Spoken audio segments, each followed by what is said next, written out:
Hello, everybody, and welcome to episode number 92. And oh boy, my head is full of different shit. Because if one of your players gets teleport as a spell, you cannot realistically prep for the next session anymore. You just cannot. So either you just have to be impeccable at improv or literally be in possession of a divination spell in real life, which when I was typing up that list of where I was going to, it was getting really long. Actually cut like half the locations out. I was like, oh boy, all the people you know technically could also be a destination for you to traverse, but yeah, we'll see. We will see. I do have the grace of you letting me know where you might go, but actually that just makes it worse, because then I feel like I should prep for everything, and it's like, what should I? And the answer is always no, you shouldn't. Otherwise you just spend weeks on weeks trying to prep every single location. And it might not be used. Yeah, and like 95% of the things won't be used, because you can only teleport to one place at a time. Unless you teleport, interact for like 10 minutes, do a long rest, and then teleport to the next location. And that's assuming teleport actually works the way it should. Exactly. But as long as you keep rolling natural 20s, you're on the good side. Alright, anyways, enough about that. Now to the question of the day. You guys, funnily enough, are returning back to the birthplace of one of your previous player characters, which you but only discovered last week because I said it. However, now it's the birthplace of one of our current characters. Obviously, we talked about Fiera. So, what is my question gonna be? I've talked now so much and I wasn't really planning on anything where I was trying to go here. The simple is teleport. Obviously, when you spare, a lot of things can go wrong. Do you think something's gonna go wrong? And if yes, what? Ooh. I'm Greg, and I'm playing Iric Spanner, the human artifighter. The crowd goes wild. It's tough because we know the natural 20s happened. That should help us a lot. But I still think, because of circumstances, exhaustion, the celestial stuff, I think we're going to be teleported near where we intended to be and suddenly be just, like stuck in a weird situation. Not dangerous, just weird.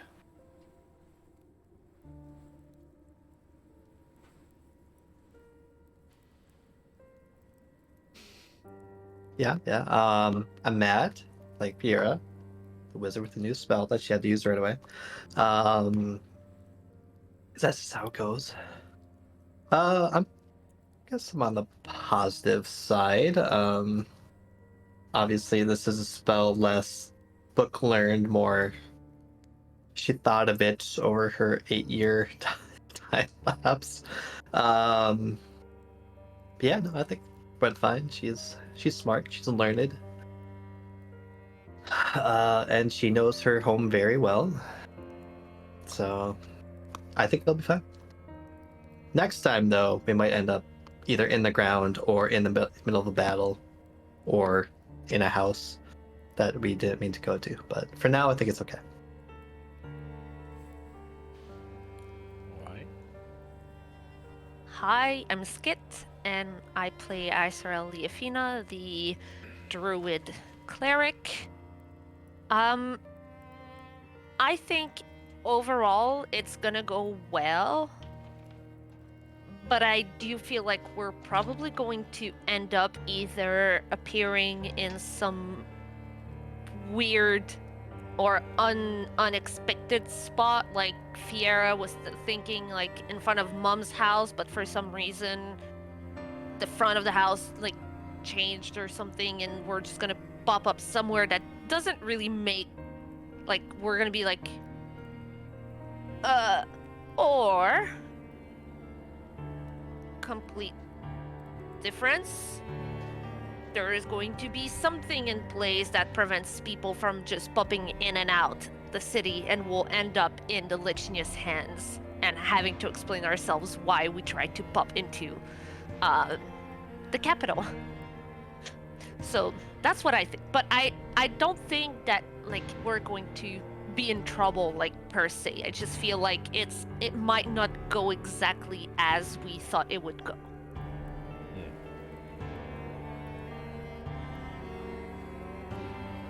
All right. I'm Felicia. I'm playing Jade Nightlock, your favorite padlock. I think something's gonna go unexpected.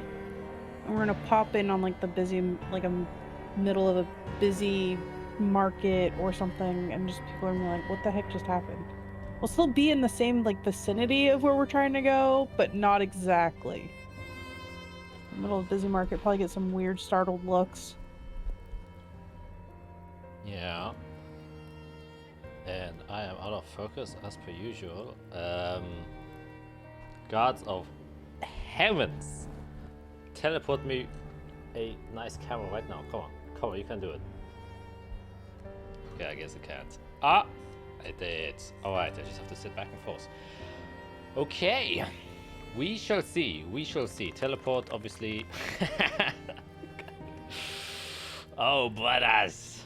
I should punish that behavior by making this teleport fail right now.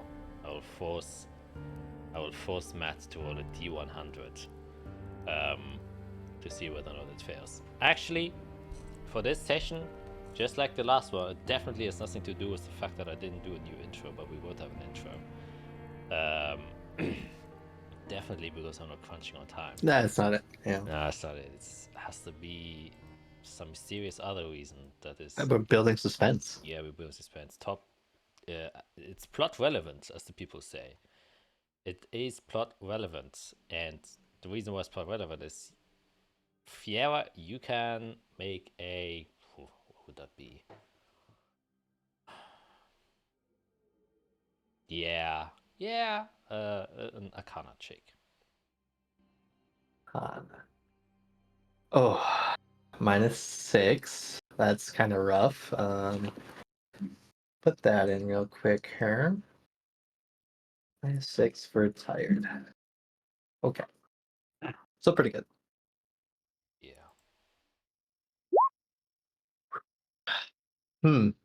Wow.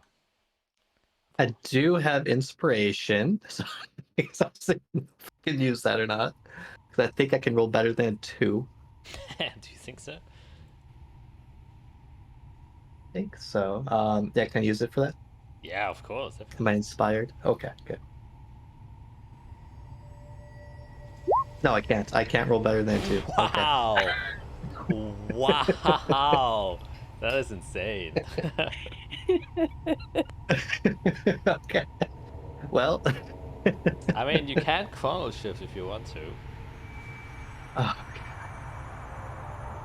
I'm gonna use all my resources, and then we're gonna get into a fight. Let's do it. Yeah. No, if this has to do with the spell, that feels something's going wrong or right, or I'm trying to figure it out as we go, then yeah, I'll use a chrono shift. Okay. Okay. Wow. Okay. It can't be double bad, is the Gambler's Fantasy, actually, so it can definitely go double bad. Well, actually, in this case, triple bad. Well, yes, triple bad. So, as you have described last time, how this works, and I will just do a very brief recap. This time, actually, keeping it brief. That's what I always say. After you've finished off the dungeon and sealing the door, you woke up in your bedrooms. Well, not your bedrooms, but in bedrooms inside of a noble, I guess, sort of motel, hotel, villa, within Ovalmir and basically got the information that what you did has basically changed the course of, well, the political influence, especially between Azathia and Canaan, and that the shape of war, or at least the war that was seemingly going to happen, brought it to a close.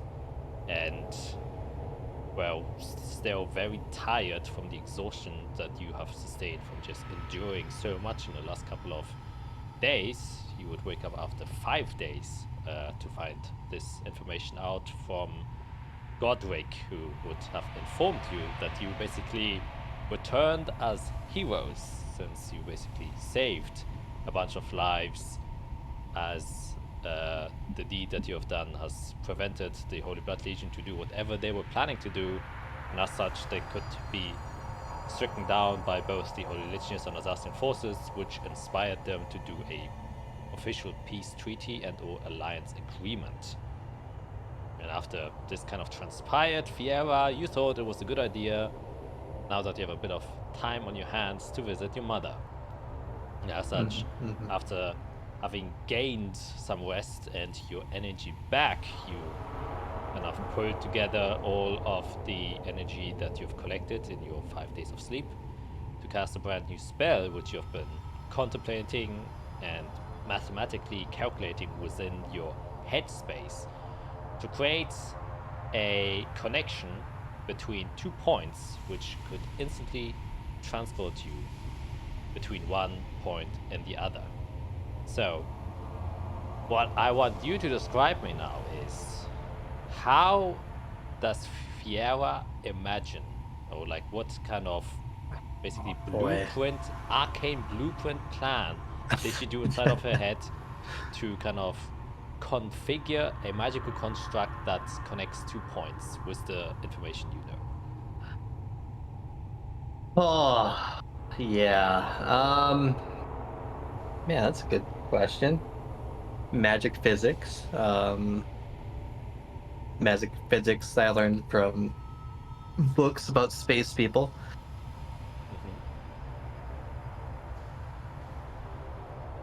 I think it started with what she learned from the archive with Teleport Circle. She, deep dived into that and how anchor points are used. So she kind of took that, and instead of having a circle drawn, she creates 2 anchor points using essentially her will. The easy part is the one that's where she's at. The hard part is where she wants to go, right? It's almost imaginative. Like, she imparts her will to make an anchor point on a memory almost, which makes sense. The more familiar she is with that spot, the easier it is. And if she has an object, that's easier. Or if there's a circle, a lot easier. But when there's nothing, it's mostly just her memory. She kind of like recreates it in her mind, and then her will creates an anchor point on that memory. And if it exists, it's there. If it's kind of inaccurate, it can be kind of wild. But yeah, it's almost like her will creating 2 spots and then connecting them with like an arcane thread almost. And then portals open up on both sides and you travel along that thread. Yep. And in your 8 years, you were like trying to figure out how to... Basically, the crux of your problem that you're having is to find the physical spots of where you need to go. Because memory isn't a physical location, so memory can only help you so much. So you realize it isn't actually your psychological memory, it is your memory of the arcane weave in that specific point. Because the weave connects basically everything. It weaves through every portion, and there are always root and tendrils that connect each place with each other. So what you're trying to find is the memory of when you first casted magic within Zionist Castle. That's your first memory of magic being there, your first contact with the weave. And it's kind of like a conjunction of contact other plane as well. She's searched along routes with just like an astral part of her body. So now the next step is physical transport along that. Exactly. Like, is what you read in the archive is that, you know, normal means of teleportation which have been experimented on in the early days was to dematerialize and then rematerialize in the portion you wanted to, though that didn't see very much success. In fact, it had very dire consequences because they literally, many wizards disintegrated themselves in the process of trying to do that because they wanted to and then with the atoms that they disintegrated themselves with, they tried to push them through the weave, where they would then, with the help of the weave, rematerialize on the other side. However, 100% of the time, that didn't work. So people realized we shouldn't be disintegrating ourselves with the hopes that the magical weave might dematerialize us on the other side. But then they found a different form of magic that people didn't really call magic because it was something very fundamentally different. Something older, something ever present, that everything that exists physically abides by that rule and law. And theories obviously were spun that this is like a precursor to even the gods, so that this force itself might have created everything that exists. Obviously those are very heretical beliefs. But it was gravity, and gravity touches everything. No one figured out what the influence of this force is, or who created it, or why it is so ever present. However, something within space, or even beyond space, or within every single object, whether it be super big or super small, it's not really clear, connects everything. And unlike the magical weave, which for arcane users, which is all four of you, can physically grasp it and you can feel it in your fingertips or in your conscious mind every time you manipulate it. So all four of you have a very similar experience, whereas Fiera is creating this portal for you guys. You can feel the surge of magical energy as Fiera is manipulating the weave. Something very familiar to you guys when a spell is cast. It's like heating up an oven and you feel the warmth emanating from it. However, that stops almost like briefly after she finished casting the spell. You see this portal open up, and then suddenly, where this big surge of energy is, there's a vacuum. And much like a vacuum, you all just kind of get sucked in. And as you all get sucked in, there's a sudden fear that just instantly grips you. It's like jumping off a cliff and it's pure darkness and you can't see where you're jumping into. It's the same feeling where there's a certain dread of danger that you're just heading right into. And as you do that, you can also feel... Actually, every one of you can make a straight... whatever their spellcasting modifier check is. So I reckon you can make intelligence, as for wisdom. Is this with the -6, I'm guessing? It is with the -6. Oh, And Jade, you can make charisma.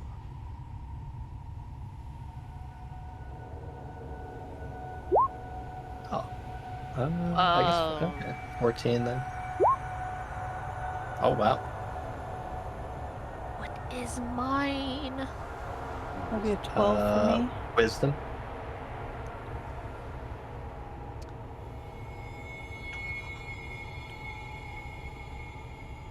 Yeah, clerics and druids are both wisdom. Wisdom. That's -6. That's a 0. I couldn't That's remember a how to big roll fat -6. 0. So, as you step inside, Iso is probably just too delirious at this point to register what's going on. So for you, the entire teleportation process feels like the skip of a heartbeat, and you kind of just... It ends for you there. It's almost like you get blinded for a moment.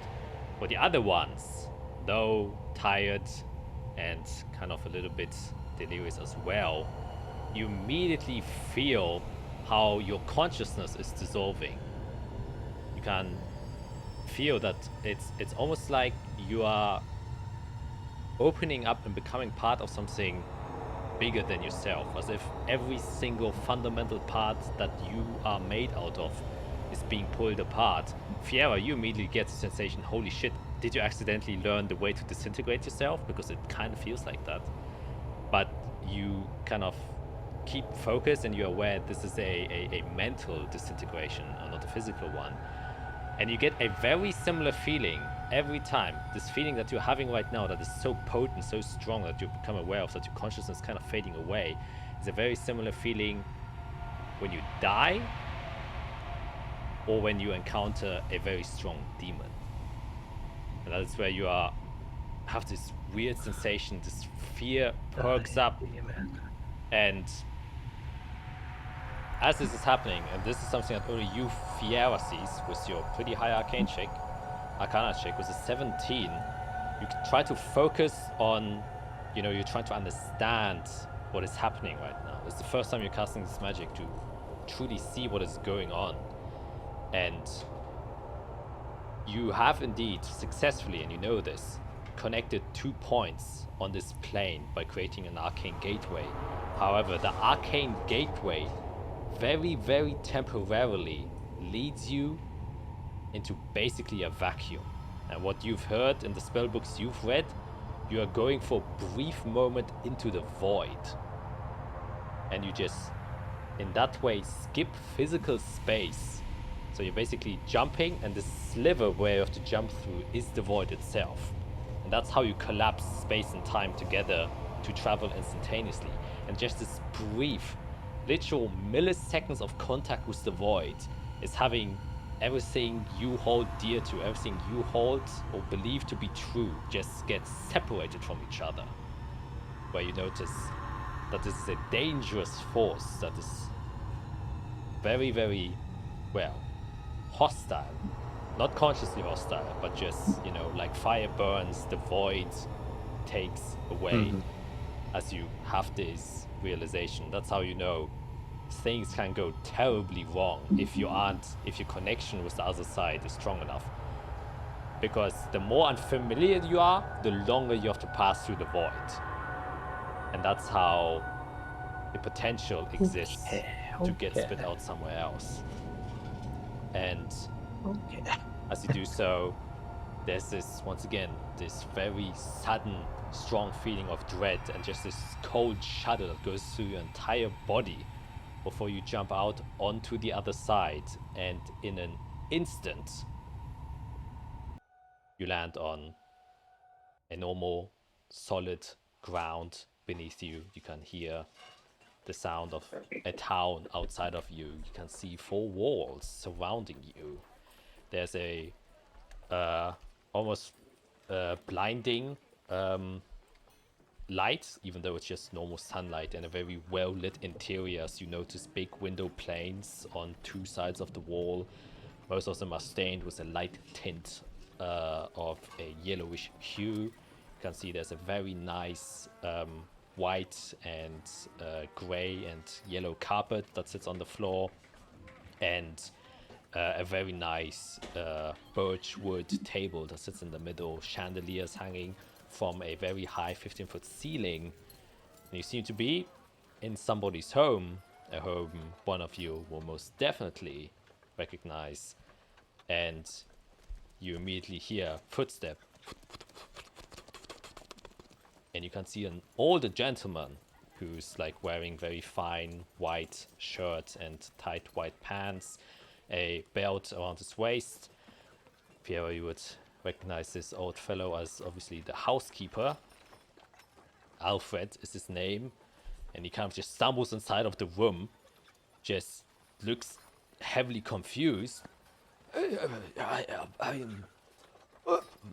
Master Fiera, I wasn't expecting a visit.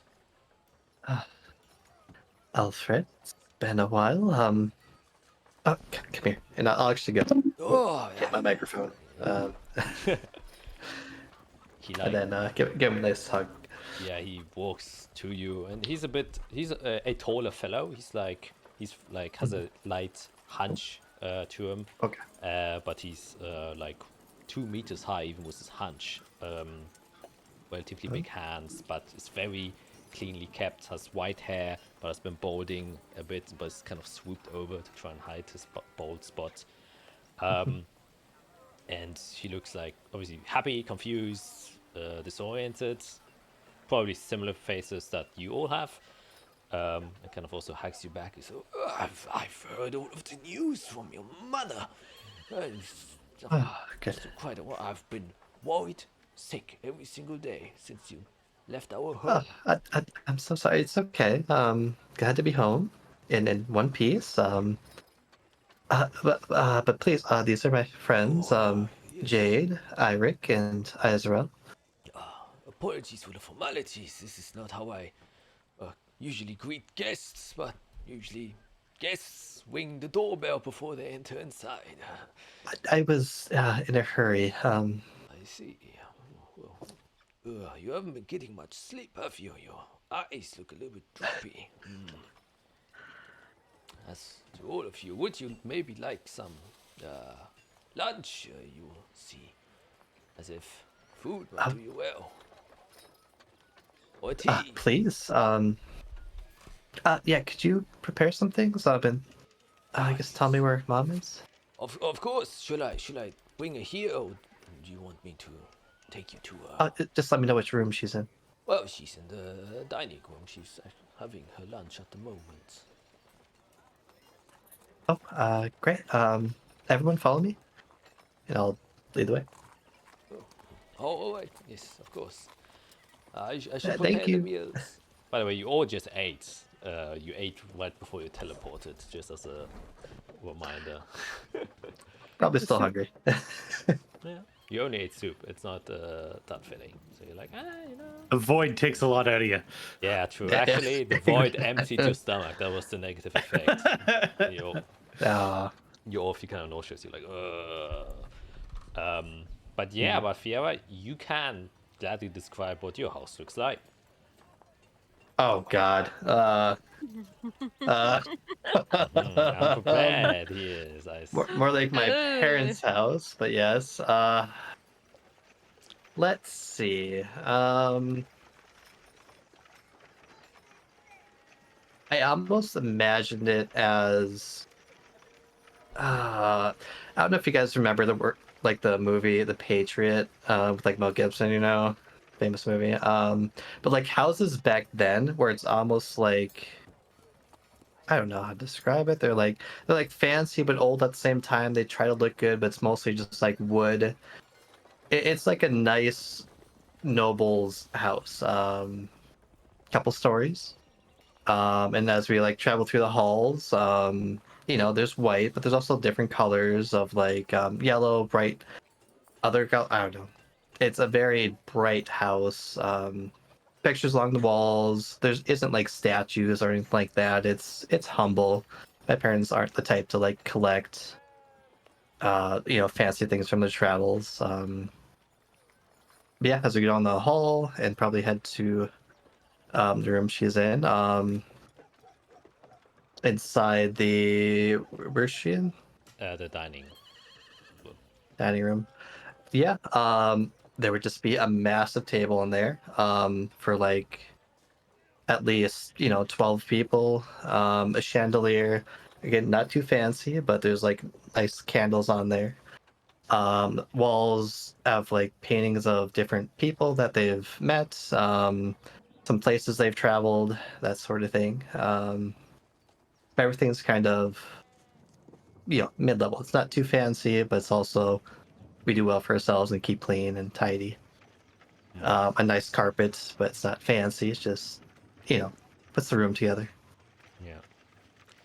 Yes, I think definitely inside of the dining room there's also a big painting of the whole family, where you can all see a like tall, it's probably like 2 meters high, and then probably like 150 wide, and you can see an older gentleman with white clerical robes, who looks like a pastor. You can see Neriel, who, well, all of you except for Jade recognize, a very well-kept woman, within her like mid-50s, a younger, much younger portrait, or like full figure portrait of Fiera.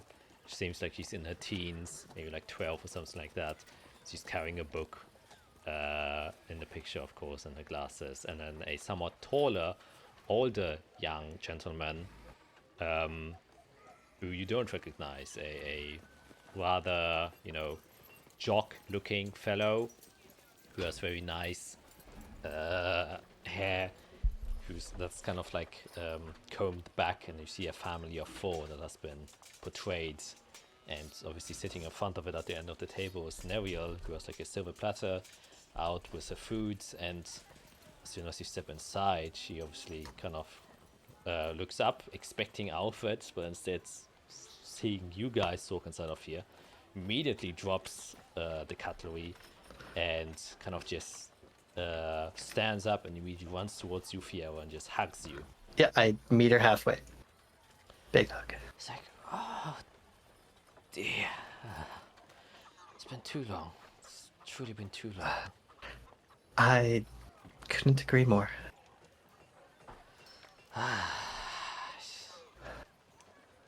Sorry it took me so long to get back. But I'm here now. Kind of like holding her hands. Yeah. She kind of looks over to Eirik and Isoel, and then Jade. It's like, I would usually bemuddle you with all sorts of questions, but I don't want to isolate the conversation just to us two. Hello again. I'll approach Fiera's mother and I'll be like, kind of presenting my hands and just be like, it's good to see you again in better circumstances. Definitely. I think we didn't meet under the most gracious of situations. I'm glad you are doing okay as well. Nice to meet you. I'm just gonna go around back and pick up the silverware that dropped. Just clean it up. Like, no, it's okay. No, you don't have to. No. It's also nice to see you again. Eirik, I believe it was. That's correct. Yes. Well, I'm happy that people remember me. of course. Mm. And I don't believe we have met. No. My name is Jade. My name's Neriel Kron. I'm Fiera's mother. Nice to meet you. Jade joined us a few weeks back, right before. Well, I don't know how much Fiera has told you, but she's joined us a couple weeks ago.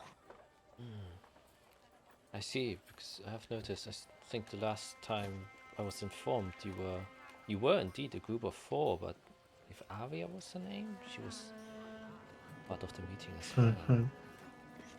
Yes. I'm just kind of twiddling with the ring. Yes. Yeah, unfortunately, we had a run-in with a demon, and because of her sacrifice, we lived. But she fell. Sounds horrible. I'm sorry to hear that. My sincere condolences. It's always difficult to lose someone so close, and especially in such a terrible way.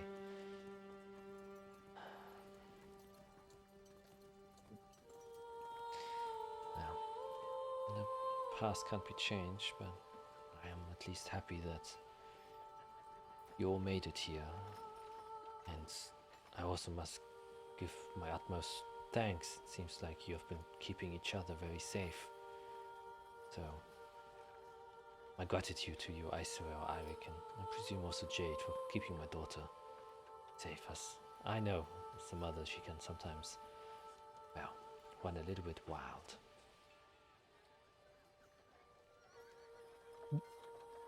We're all wild in our own special ways, but she's done incredible, pulling us through a lot.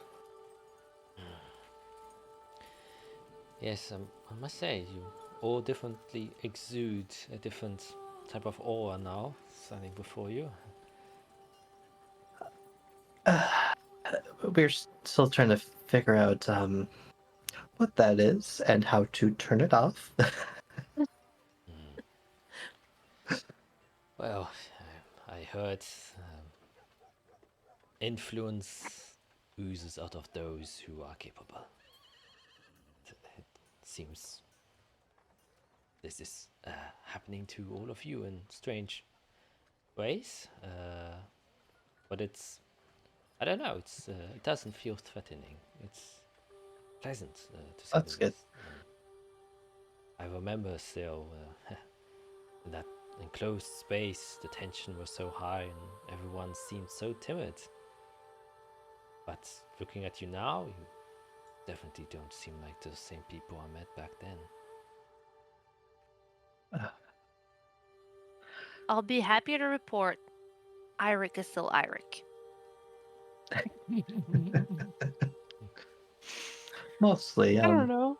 Just since I've met Eirik, he's kind of gotten more confident and willing to do more chaos. Well, don't know if that is a good or bad thing, but I think the future will decide for that. But please, standing here won't cure hungry stomachs. I'm sure Alfred already asked if you wish to join me. Please, Yes, proceed. he's gonna make us some things.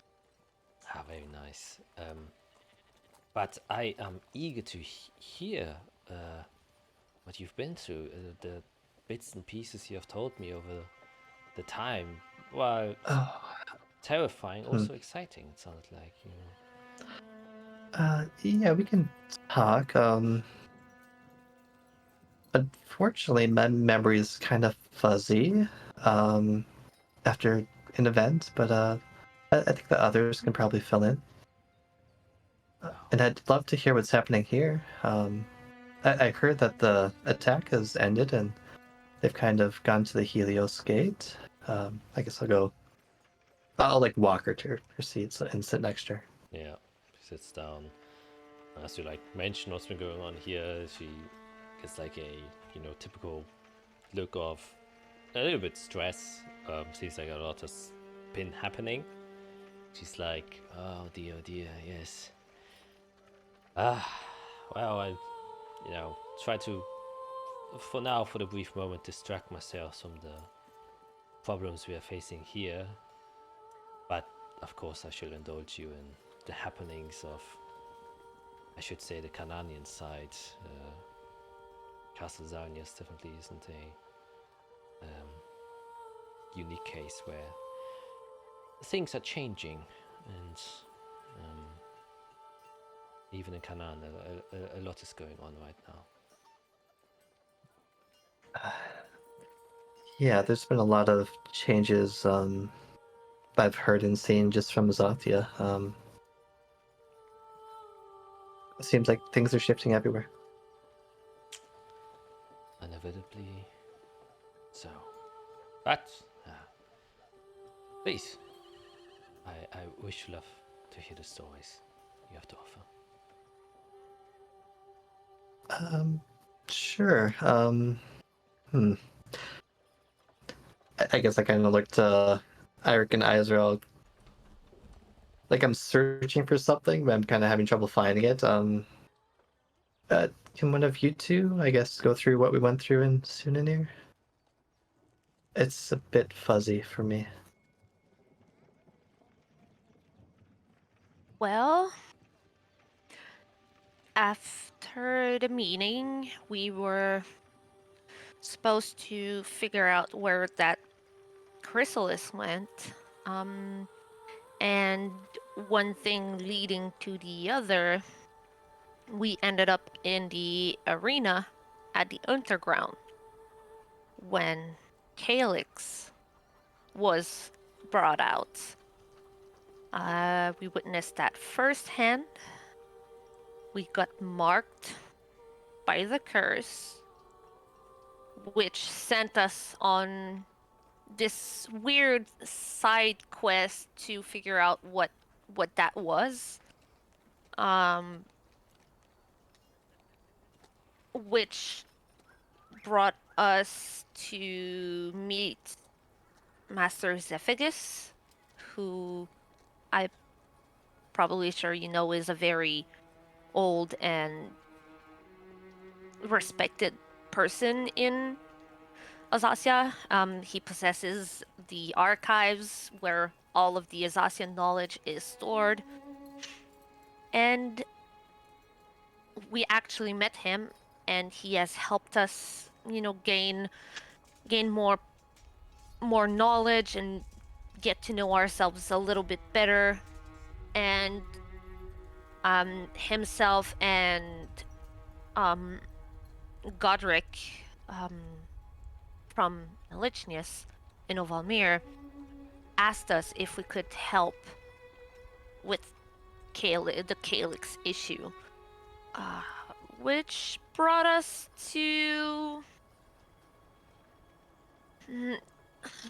But I mean, you We- could tell her. We went to hell.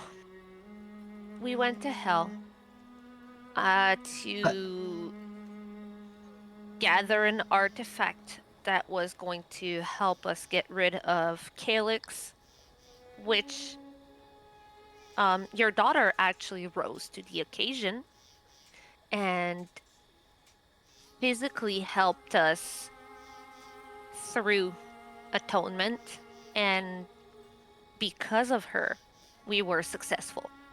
So, should be proud of your daughter there. And the Calyx chapter was closed, and we went back to Sunanir to realize that the Blood Legion had taken over.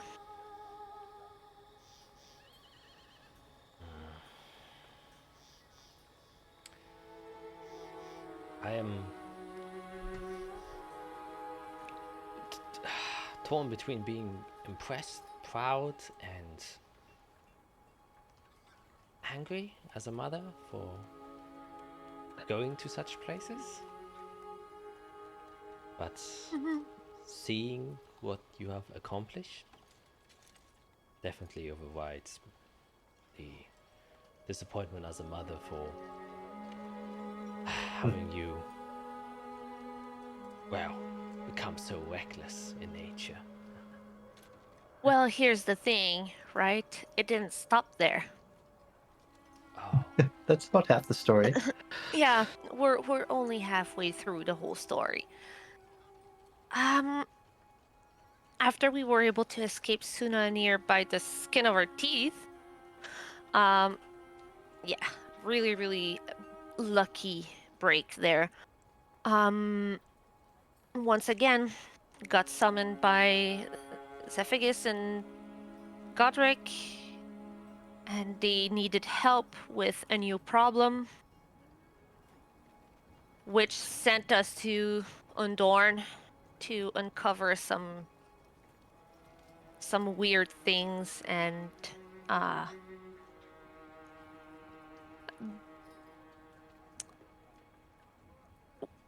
have you heard of Lazula? not that I know of, no. Not that you know of. You're familiar with the blood curse, which unfortunately is something that is, quite known in Azathia. The Valmouth blood curse. Oh, yes, it's a Yes. terrible thing. So basically, she sealed away this very, very evil being, and we didn't know much more than she had sealed it away. And since that, the blood curse had appeared.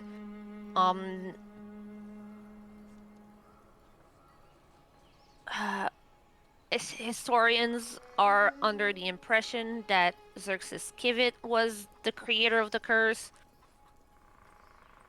Godric and Zephagus want us to get more information about that, and one thing led to another, and we ended up into Lazalas Cave, and we went to where that entity was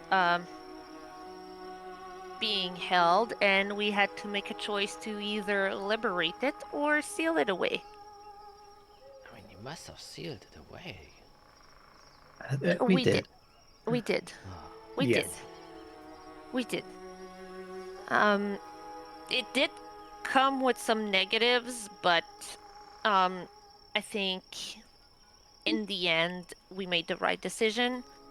But it's been hard to kind of cope with.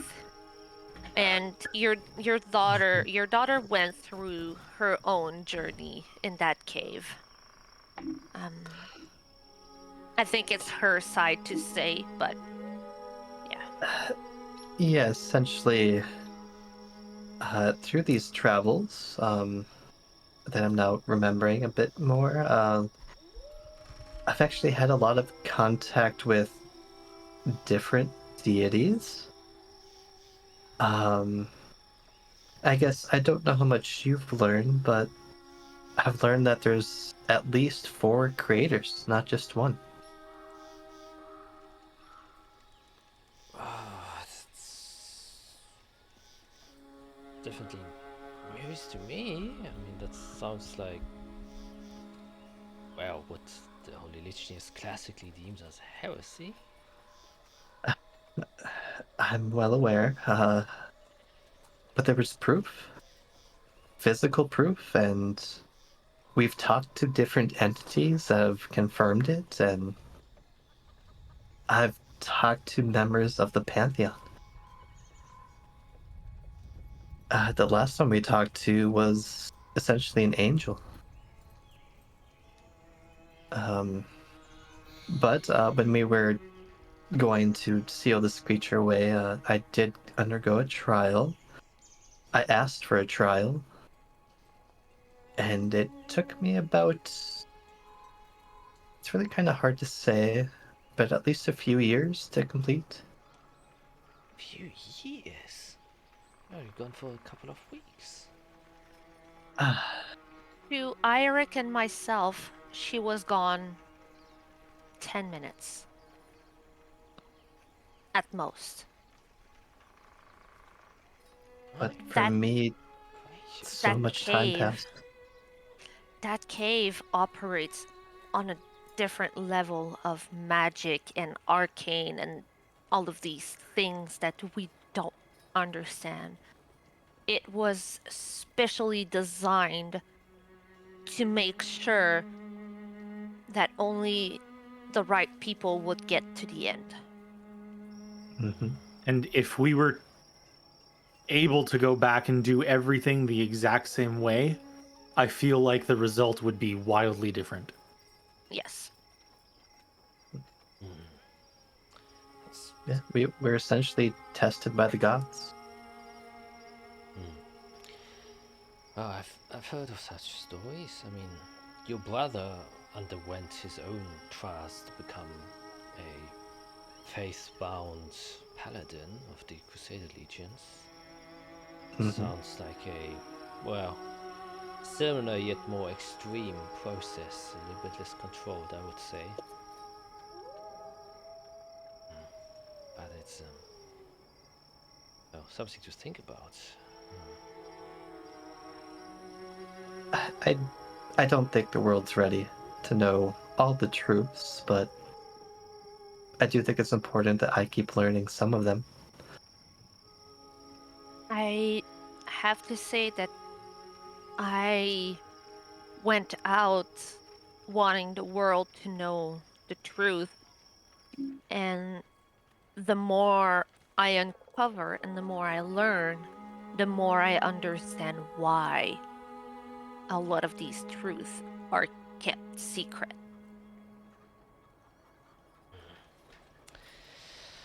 I mean, that is what the Holy Religions has been doing for quite a long time.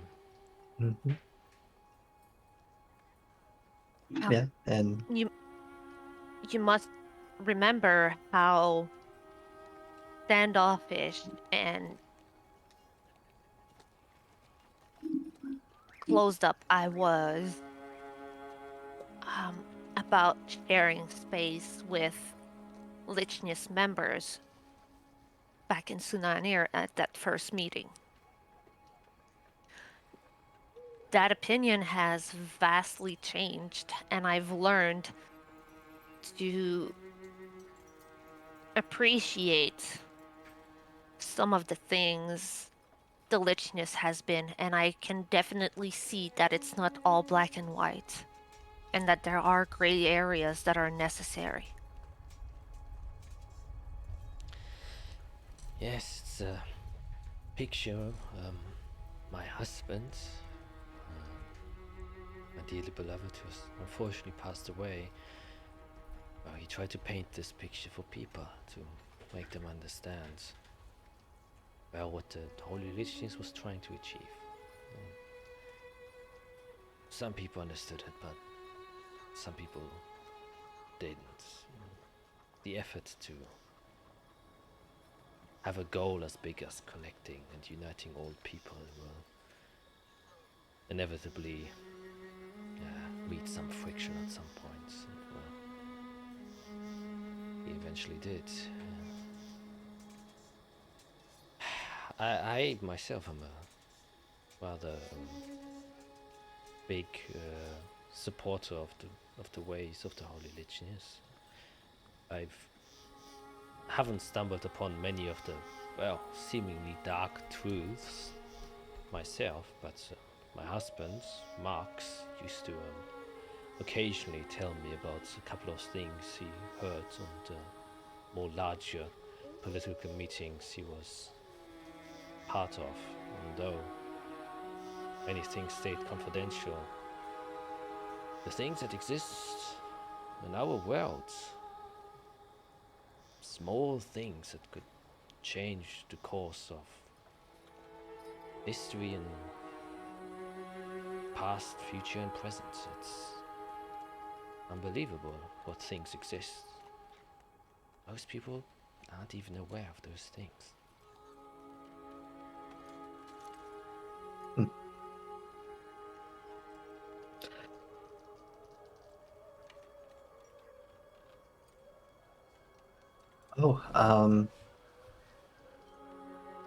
There's one more person I think you should probably meet.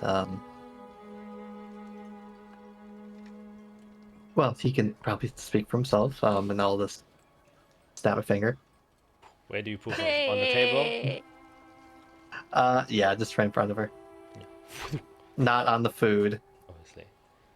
Kind of pops up and he jumps on like his two hind legs and say, back in action again. What can I do for you?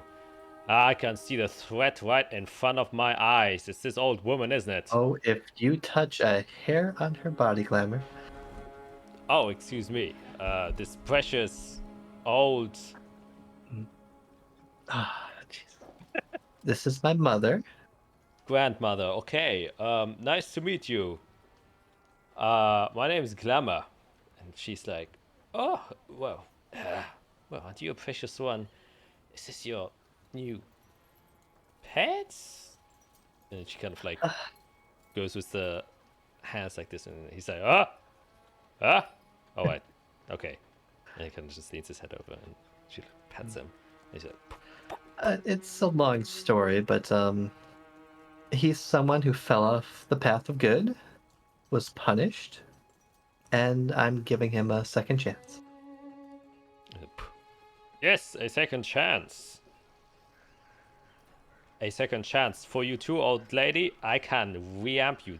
That white dress ain't catching it in the style nowadays. Glamour, not the time, not the place. Oh, alright.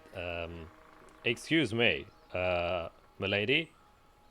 I haven't eaten in a while, you see, and the food in front of you looks quite superb. It's like, it's wow. It's like I'm living a dream. That's what Oh, you have no idea. okay. Oh, So does he then also have like 9 lives? How many lives does he still have? That's the rumor about cats, right? Well, I if we go don't know that if- way, I think he's at 5 now. Maybe. Oh, that's right. Quite a few Maybe I times. can only bring it back so many times. Oh no. That's troubling. You should have told me that soon. I would have been way more careful. Oh no. The a cat in hell and a cat in heaven maybe blows places. It's like, You're muted, Felicia. As it is, Glamour, Fira did technically give you a second chance at life, so you're already on borrowed time. that is true. So you should live every day like it's your last. Well, most Good of my point. well, I'm trying to. Most of my days I've spent locked up in a weird, strange forest that I've been starting to explore for some reasons. And I'm starting to think maybe all of this is a hallucination. Okay. Because this sometimes seems more surreal than the other place I go to. What other place do you go to? I don't know, it's this strange forest. Like, I've now gotten to a section, it's just burnt trees. All you can see, just burnt trees everywhere you look. And I'm like, that doesn't seem nice. Interesting. But the portions before, great. Nice water, the water tasted a little bit sweet, came in different colors.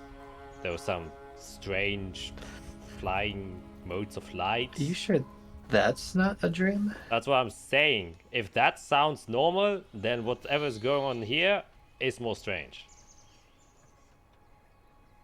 I That's some appeared days. in hell. I got stung by a bunch of hornets to death, might I add. Then I appeared in a weird chamber where the walls are made out of humanoid parts.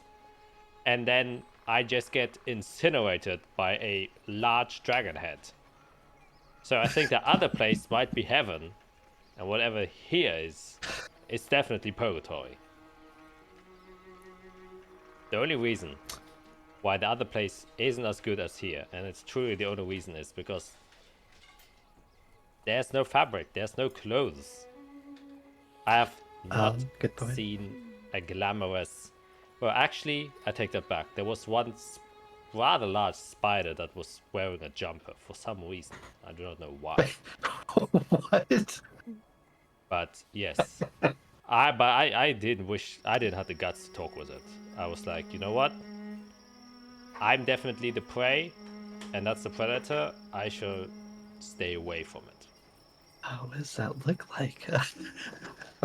Yeah, that's what I thought too. But it gave me new inspiration. It's like, what if truly we meet an arachnid that needs glamorous clothing? I have to know these things.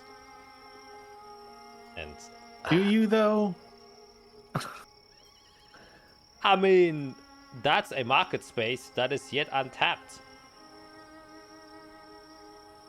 Are you sure this isn't just your own mind palace? You're creating things that you want to occur? I don't think I want a big arachnid wearing a jumper to occur. I will be quite frank. I'm not the biggest fan of spiders. Which is why that sweater, pretty nice. Made it a little bit more approachable.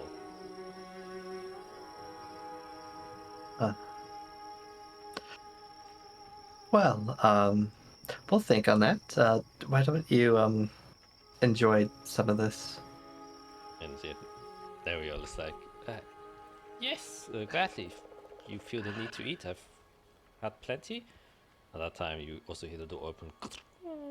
And Alfred comes in with a bunch of food on a pushable wagon and kind of gives it out to all of you and says, "Oh, it's been some time. The house has been empty without, well, Oninerial here. Well, even though it's been unoccupied for the better portion of 2 Voss, it's glad to be back again. Yes, it is glad to be home, but still, the uncertainty of safety is still somewhat stressful. That is true, which is why I've made this special herbal tea to relieve of any stress you have. I assume since we have a couple of elves for visit, I made the effort to get some nice herbal tea from the southern jungles of Azathia, so please enjoy that. Kind of puts them out and you can see this it is a orange yellow tea, and as it's kind of just sitting there you can see swirls of color that's just kind of moving inside, as if you know when you pour oil and water and then just mix it, you can see the different portions. Yeah, it seems to be like made out of 2 different types of liquids that are kind of mixing together still, and gives you all a serving in a tea can out there. And Glamour says, "Oh, and an old man too. Wow. Yeah, are we like Glamour? Oh, Glamour. Manners. You don't have to mention age every time you see someone. well, I mean, I have to differentiate, right? So, There's their other ways to names. do that. wow, yes, an uninvited cat. Must be. Is this one of your new tricks, Master Fiera? I do have to take credit for it, unfortunately. This is a very much invited cat. I would say the greatest trick she has ever performed. I mean, It was interesting. all right. I see. I'm not that important. Okay. Transferring the life into a new corporeal body, isn't that great? And then he kind of just goes a little bit sour into the food. So he's been. Do I recognize the tea that is in front of us? You probably would. It is the most fancy tea you can get in Azathia, and if people did know, there is a jungle in Azathia on the southern side that even below Zunanir, it's also one of the other capital cities is stationed, which I shall actually myself what it's called. Yes, Zenithan. In the Riesengebirge and surrounding those, basically it's like a alpine, is a not super dense but nice and flush forest where a lot of exotic fruits grow, and that is where the main export of like tropical fruit and spices and stuff like that come from, and that's why Zenithan is very rich in food and culture. And this is a very special type of honey that you get from bees. Ooh. That are, it's like a bee mixed with a butterfly, and it's very large. It's a big creature. It isn't hostile, so it's it is very tame. It can get aggressive if you, for example, try to steal its honey that it produces, which people who try to get this honey from this weird creature have to somewhat risk their lives to try and get a hold of it. But they produce quite a bit, and they live in like special caves within this Alp range, and then have their honey nests there, which they use to feed their children. And so this particular honey mixes well with the kind of normal herbal tea, which is kind of like a mix of what's it called? Camille? Is that the English word for it? Camille tea? Chamomile? Yeah, chamomile. Chamomile. Yeah, It's like chamomile. Chamomile honey mixture that has a very nice it's very sweet but also has a very minty after flavor, and it also tastes like it has a bit of alcohol inside of it. What is this tea? Yeah. This is something I haven't had in years. This is very, very special. I believe the last time we've had this tea in my home is when Arya graduated from the academy at the Inquisition and became my bodyguard.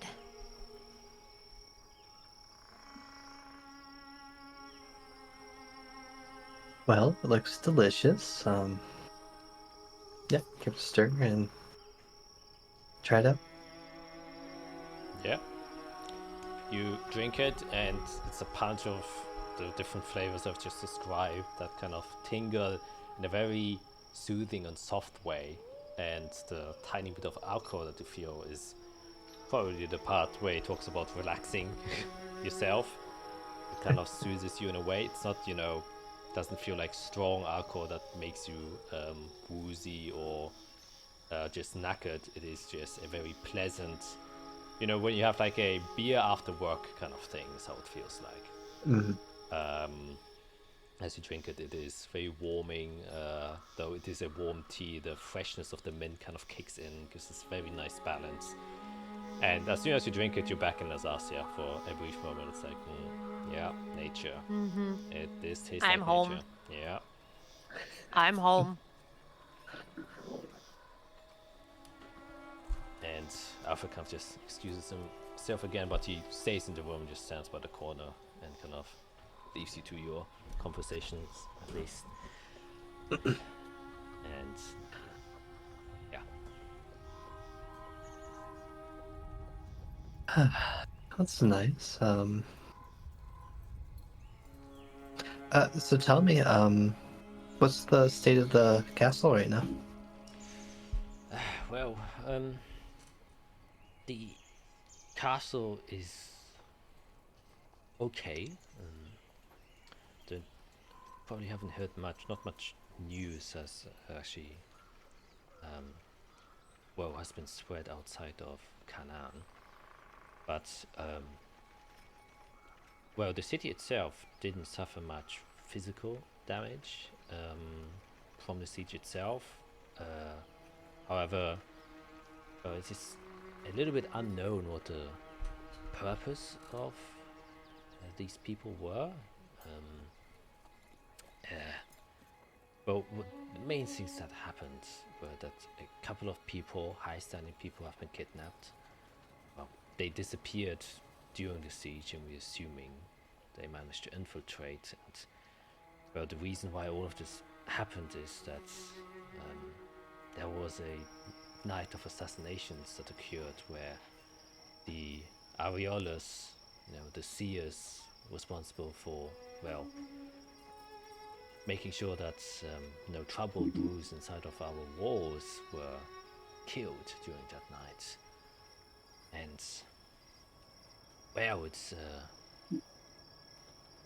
the press wasn't willing to give more information about it, but I was a bit curious to know, so I asked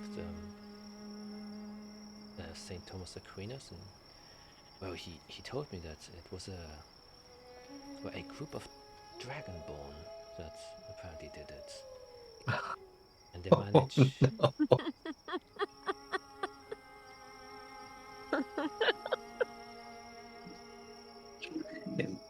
Born. But they I don't think Fear has seen a Dragonborn, right?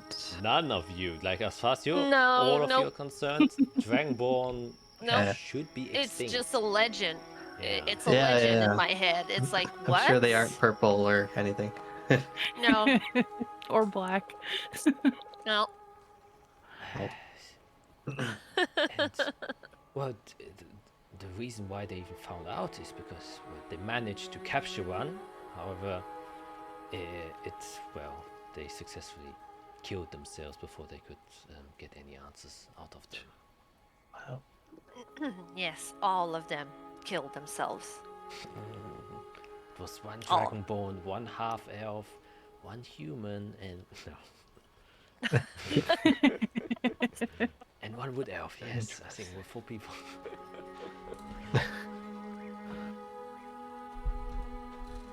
I'm gonna look at Jade.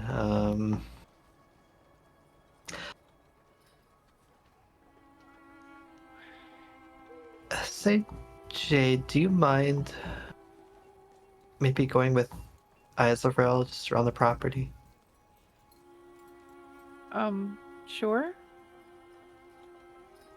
there a particular spot you want us to go? No, just to make sure they didn't come here. These Okay. dragonborn fellows. I'm sure their tracks would probably be easy enough to find if they were here. Yeah, I mean, We can do a sweep, yeah. get up and Mm-hmm. All right. I guess are you guys specifically? If you're looking for something, you can make use of perception or investigation check. If you wish to use any magic, of course you can do that. Obviously, being exhausted, don't forget to add the -6 to your rolls.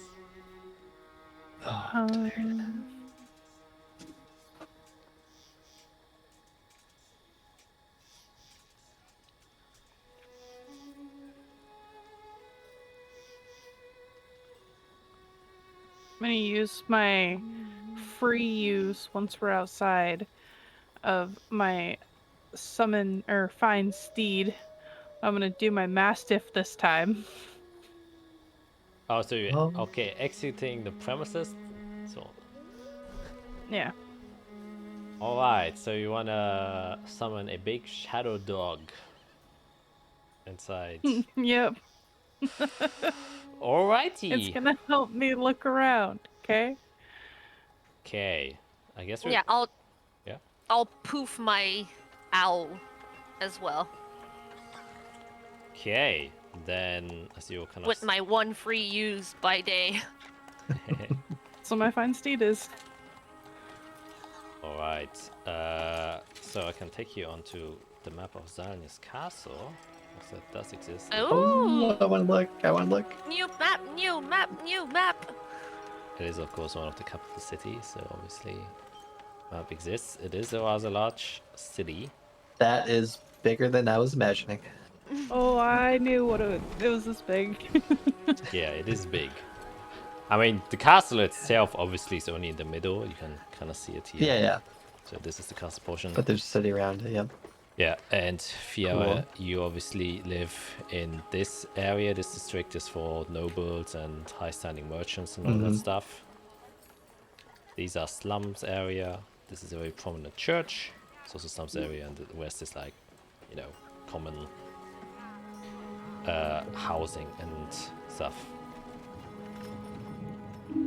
Alright, so as you kind of step outside, you can see as you go out, obviously a lot of people walking around here, but in stark contrast to obviously Azathia from where you came from, no pointy ears to be seen. A lot of just the general clothing, it seems a little bit weird, but a lot of people just wear, white. White isn't a usual attire worn in Azathia. It's often very green, brown, earthy, nature colors, and very often with accents of colorful, bright hues. Everything here is like almost monotone, and it's like when you go to a hospital, it just has a very different feel and vibe to it, as like what kind of culture is present here. And the people Definitely stand out in black and dark blue. Exactly. So And a giant mastiff. as you step out, a lot of people already immediately look towards you, and you gain the sense that obviously noble people with wealth and stuff like that are walking around, or people of high religious belief are going there, and they see these 2 elves walk out. They don't seem to be too surprised, but you get a lot of attention. But as soon as you summon The owl doesn't get too much attention. It's like super small, and they're like, that's cute. They've seen magic before. It's not that strange. But a big, shadowy massive that appears in front of the house is concerning, and you can already see people whispering around. And it takes only like a couple of seconds, or maybe just a minute or so, that a couple of guards approach you. As soon as you try to leave the premises, people are concerned, and like a small group of just civilians have like gathered around to kind of see what is going on, as three very well-dressed platinum armor guards with white cloaks and have very tight-sitting helmets with complete face guards where the Holy Religions symbol is on. You remember Azathia that joined the meeting room. They aren't like dressed like them, but a little bit lighter, but still kind of approach you. And one of them says, halt! Excuse me, but what is this commotion all about? Apologies. We didn't mean to create a scene here. We are guests of Neriel and Fierakron. We were just sent to investigate a little bit around the house to make sure that the home is safe. We'll just take a quick look around and we'll go back inside. We don't want to bother anyone. Very sorry about that. Make a persuasion check.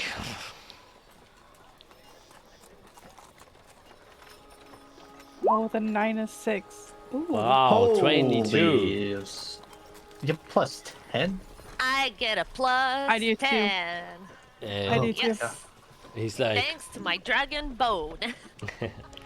Yeah, I don't have a dragon bone to help. Excuse me, pardon for the being unaware. You are guests of Neriel. We kind of showed up unannounced as well, so it is a little bit on us. So very sorry for the disturbance. We really don't want to bother anyone.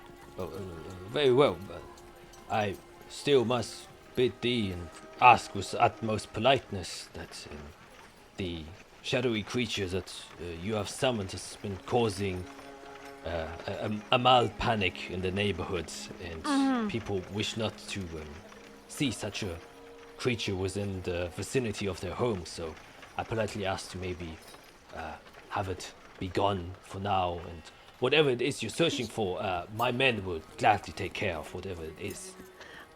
He's just a cuddly little doggy. Like, he's harmless. Aren't you guys? And I just start scratching his head. He's like, and they just look at it. This big shadow dog is just kind of retained by this shadow elf, and then some of the people, as soon as it moves, they're just like, kind of gasp and walk backwards. And more festivals happen, and he's like, I understand. It's just the common folk. They see an unfamiliar creature in the vicinity of their homes, and worry rises. So it's a small ask for the guests of the Kron family to maybe in the evening. This might go unnoticed, but during the broad daylight, we must upkeep peace and order. It will be gone within 5 minutes of now. I promise. Looks your make a persuasion check with advantage. And I'm just petting Gus, and he's just being a dog. Just 18, and he's like, very well then. We shall try and quell the unrest until you have completed what you wish to do. And then they kind of just turn around and then start to approach like the civilians. You're like asking questions, and it's like, no need to worry. It's just, let's do this quick. okay, yeah. So whatever you should do, perception or investigation check.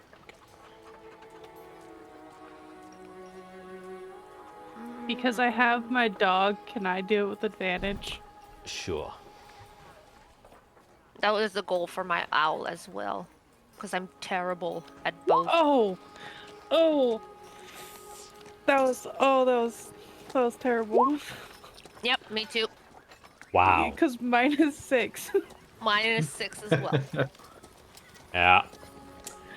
Yeah, unfortunately for both of you, as you're kind of walking around, bunch of civilians still making eyes and commenting, and sometimes even like shouting several remarks, which is very distracting. And like every 10 minutes or so, a new group of guards approaches you to say, oh, they just got a complaint that some weird creature has been seeing and they should take care of it. And even though they like understand, okay, yes, and then they go back, another group of guards just comes.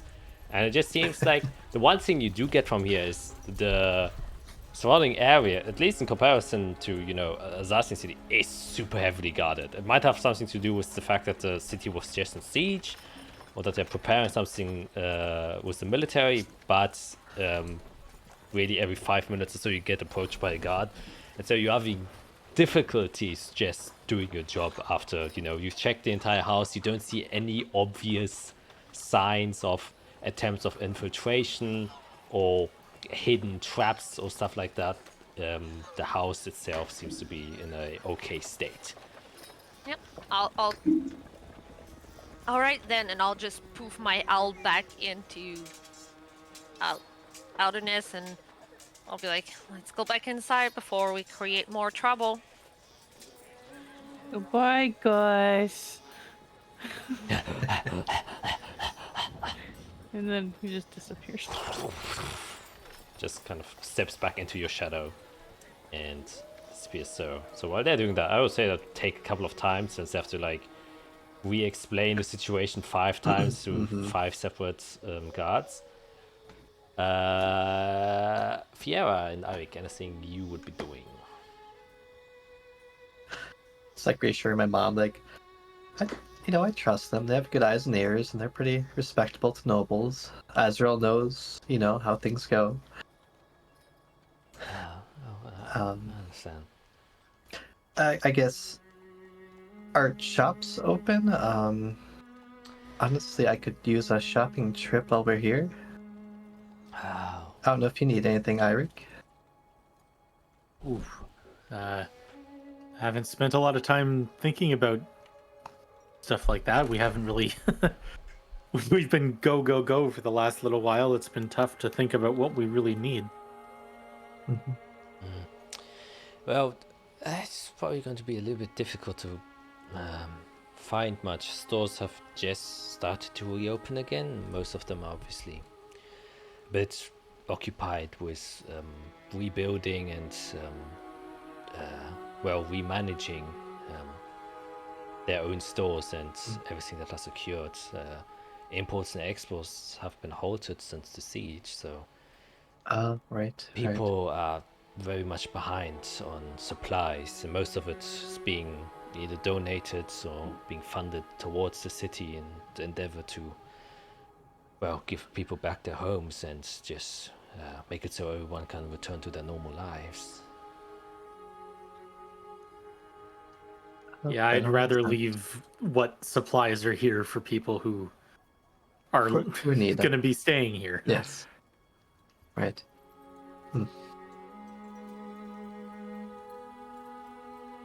But you may still ask. I can send Alfred out, and he can obviously take a peruse to see if you can find any of the things you wish to look for. Sure. I guess I'll turn to him. Maybe harder to find. I'm out of pearls that I use for some of my magic. Some of the more expensive ones. That's the main thing I'm looking for. I should do that. I mean, can go to the I think I should be able to help you out. I mean, Neville has her own fair collection of pearl jewelry.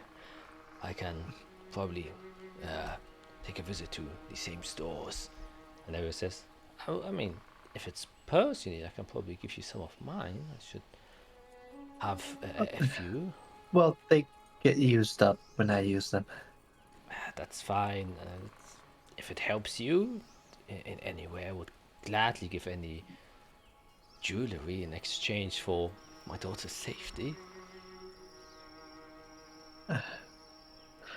Well, if you could look around first, I'd appreciate it, but otherwise, I wouldn't say no to hold on to something of yours. Yes, gladly. I would love to do that. In case you don't use it, it's a nice souvenir. And well, if that's all you need, so if I might inquire, what are exactly your plans now? It doesn't seem like you're intending on staying. Oh. So Godric, from Ovamir, wants us to attend an event in a couple days. We're to help announce that the war with the Blood Legion's over. Things are better, and that peace talks are to resume. Oh, And they, I believe, plan to look at the Creed again and see how we can best work together. interesting. Well, I've obviously heard of these talks. I've been somewhat involved in some of them. I think I will be once again one of the representatives for the Holy Religions. I've vouched for myself to be part of it. We're hoping this time there's less political corruption, I guess.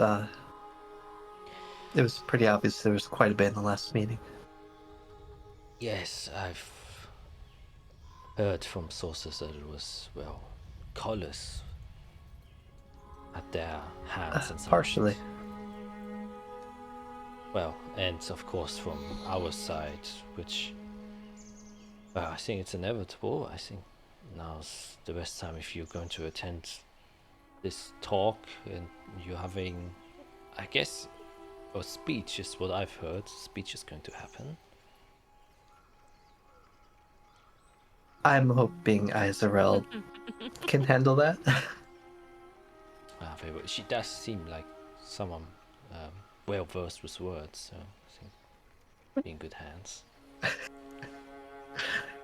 Much time to prepare. Yes, but well, I have to tell you, truth be told, the it's not entirely how should we call it, egalitarian, or the peace talks or the alliance isn't only out of the goods of hearts of the leaders of the Holy Religions. There are alternative motives, while not necessarily bad, I think it's still important to know.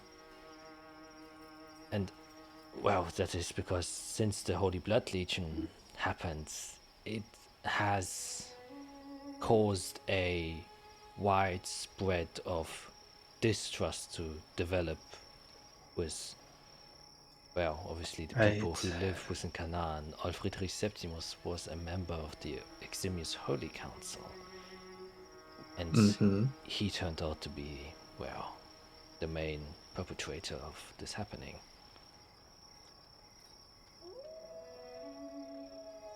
Is he still, I guess, in charge? No. I think he has left, well, he disappeared, as far as I'm concerned. Oh, yeah, right. So we heard he vanished after the event. Yes, and how should we say it? The Holy Lichness has lost a lot of credibility, and this is felt throughout not only our country, but also the others, where the Holy Lichness are the prominent leaders of power, and the Holy Blood Order basically caused a stone to, well, or more, cause a snowball effect of a lot of people are now taking the opportunity to ally themselves against the Holy Religions. Right. And not only that, it's the decision to have elected a Supreme Pontiff by letting down the Archbishop, which came unannounced. A lot of the cardinals who usually are responsible for choosing the next Archbishop were not informed about this decision. And so a lot of them have been upset that only the enlightened hand this time had their say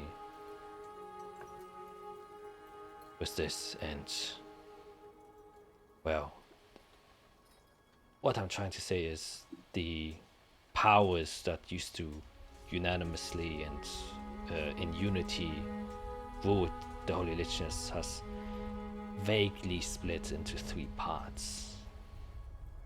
Specifically the Crusader Legions. Before the Supreme Pontiff was elected, each Crusader Legion had their own right to, well, execute their own judgment and laws in whichever terrain they stepped into. That was their entire purpose. They were the executive law of the Holy Religions. But this power was given over to the Supreme Pontiff, who was supposed to hold supreme power to all. And a lot of the Holy Religions, after seeing what has happened with Friedrich Septimus, rightfully so, became worried if also the Supreme Pontiff didn't follow in the stead of what aligns with the beliefs and the religion of the Holy Religions, which was seen as he wished to declare war against Azathia, which doesn't follow in line with our beliefs. And so now some Crusader legions have decided to try and usurp the power structure that now exists, trying to, change the current order of things. Then there are those who wish to become independent, to not be considered part of the Holy Religions anymore, to basically create their own order, if you so will. And then there are obviously still those who remain faithful. So we have in the political landscape just coined the ones who stayed faithful, well, the faithful, the ones who wish to usurp the powers, the sinful, and those who wish to create their own independency, the wishful. And where this is seen, well, the effects of it the strongest is now in Yeshimon. It's all-out civil war has started. One Crusader Legion is now fighting against the other to try and gain leadership over Norcan. And well, in the Corner Cove Castle that used to be ruled by Friedrich Septimus, other Crusader Legion has now occupied it and is trying to free itself from the rule of the Holy Legionaries, trying to become independent. Oh boy.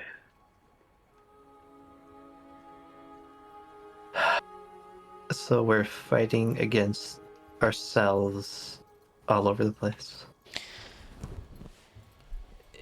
Yes. Fracture, definitely. Different paths. And that's why the elected leaders of the Holy Legions are trying to move forward this peace talk, because they believe that if the people see that the Holy Legionaries, well, how should we say it, negotiates the peace talk to create a strong bond and an alliance with Azathia again, it might convince the people to trust the Holy Legionaries again. Right, if they can start a fresh alliance somewhere, they can use that as a base to show other nations that this could be a peaceful way. So, the fact that, well, you are now, I guess, responsible for the speech you're having. Whatever you say in that speech is going to heavily dictate how it will ripple through those who hear it and impact the civilians that are eagerly listening to, well, what the news is between Azathia and Canaan. Well, more specifically, the Holy Religions goes across the entire continent.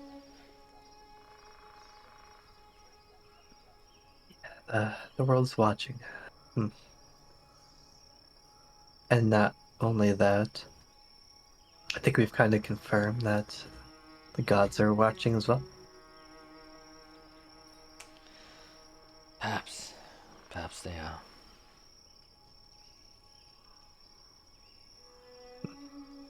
Just out of transparency, my parents, the last I knew, were part of the 5th Legion in Yeshiman.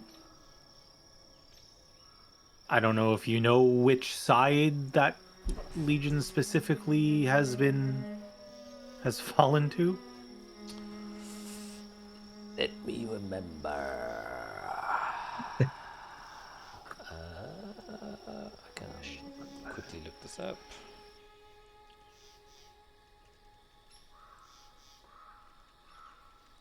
Okay.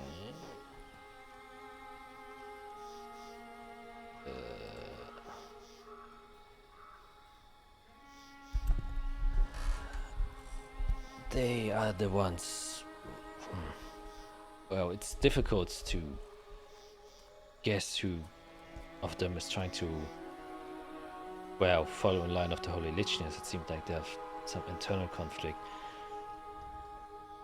But it's hard to tell.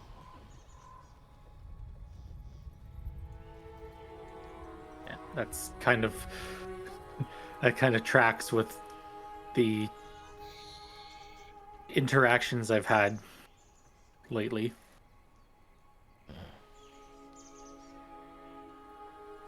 Anyway, just wanted to. That's the kind of thing I don't want to pop up and surprise someone of your power and importance. Yeah, I believe the power and importance is now within your hands.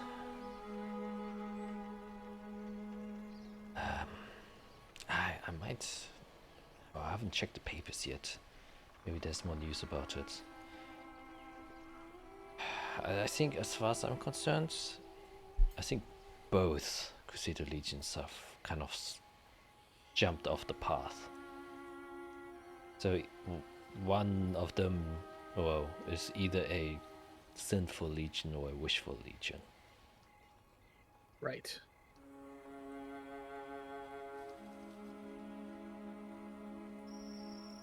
I have a feeling I know which one they've fallen to, but story for another day, I suppose.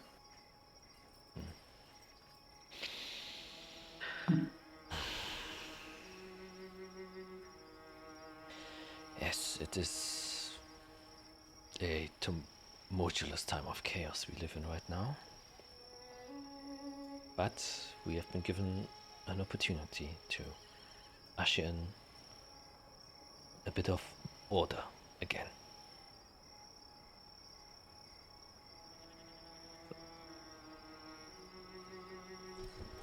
Right.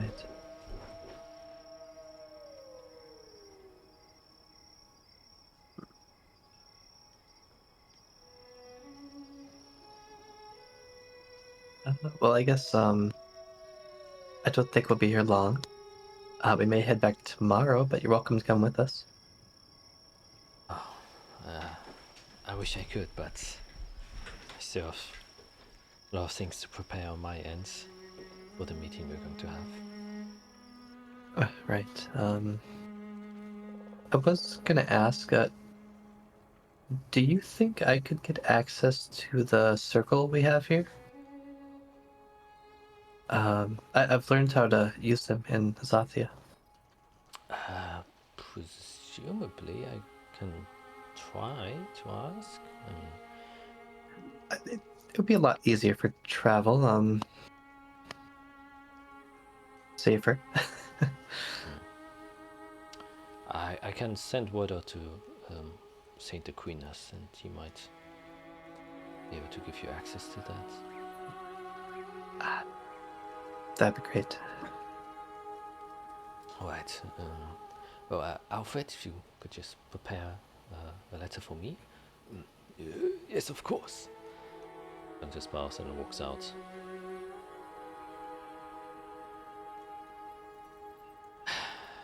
Well, this was then turned out to be, unfortunately, a short meeting, and my biggest wish is to just take you and escape from this chaotic mess we currently live in, and try and forget the father's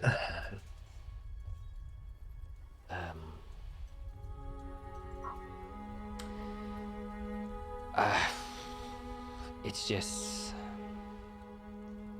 yeah, how should we put it? Gets a bit lonely, you know. And since the loss of your brother, Right.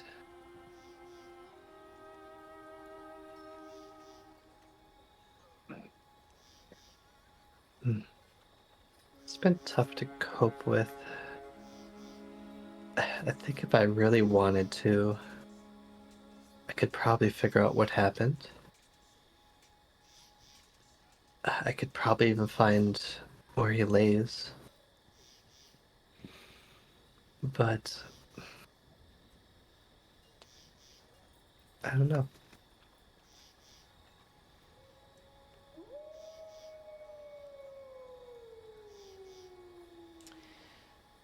yeah, it's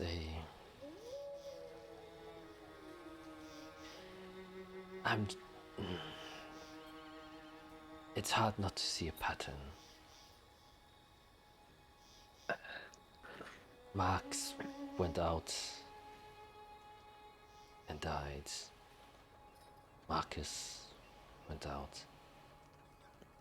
died, and it's just difficult for me to let you go again.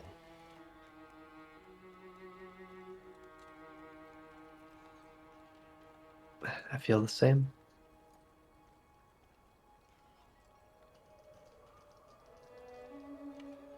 I have come into contact with someone who's over there. Well, I guess 2 people.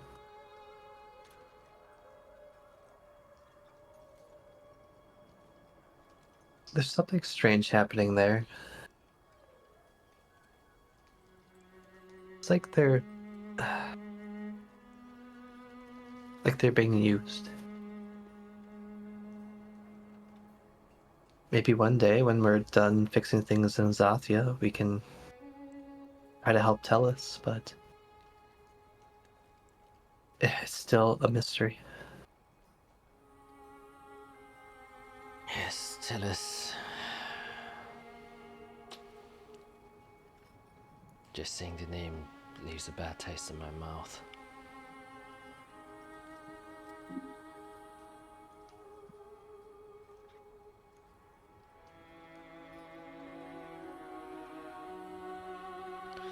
Kinda just takes your hand and looks you into the eyes, and she says, I know I can't keep you here.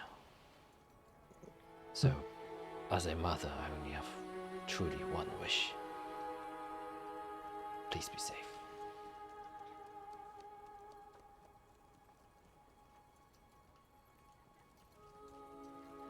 I prepared here. I have that ready. Yeah, I guess as she's looking at me, I'll just smile. And then, what kind of components is this? It's all of them. I don't know if she's heard me speak Celestial. Maybe tidbits. But I'll start kind of singing a hymn. And then with her hands in mine, I kind of move them, kind of use her hands to make an arcane sigil.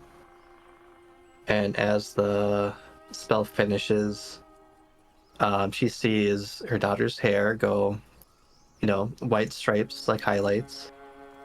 And then out of her back, 2 wings start to unfurl, the white feathered ones.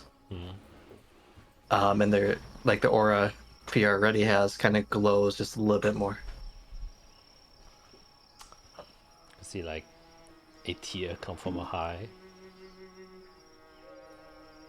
I just say, I've been led on this path by gods I didn't even know existed. This is my calling. And it's because of Dad's and Marco's sacrifice that I've gone so far. I'll be okay. She kind of nods and kind of like smiles a little bit and says, I guess you are your own guardian angel.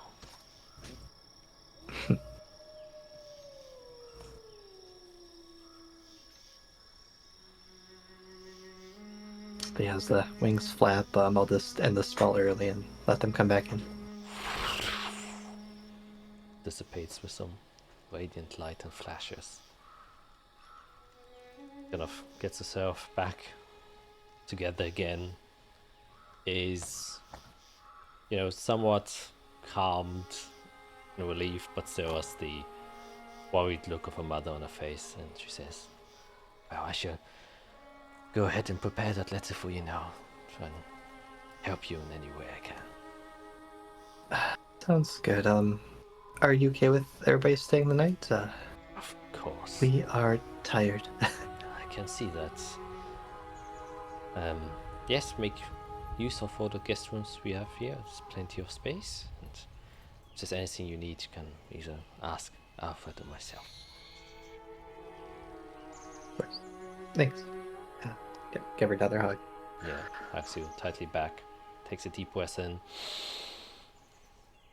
and then kind of just clasps your shoulders to take one good look at you from forehead to toe. Just kind of nods to herself, and then kind of walks out. After which, at this point, Isabel and Jade, you would also, re-enter the building, and as you kind of see Dario leave the kind of dining room, you can see Fiora and Eirik left behind there, and that is where we're gonna take our break. So you can decide what you want to do after that. So see you guys in a quick sec. Bye. And we're back. Please like and subscribe for these folks. And well, Felicia had to leave, but we already knew that. So Jade is just kind of shadow balling around the corridors doing her own stuff. Well, not like she was planning on doing much anyways, but she's just there to keep track of you guys. But you reconvene after having separated for a brief moment.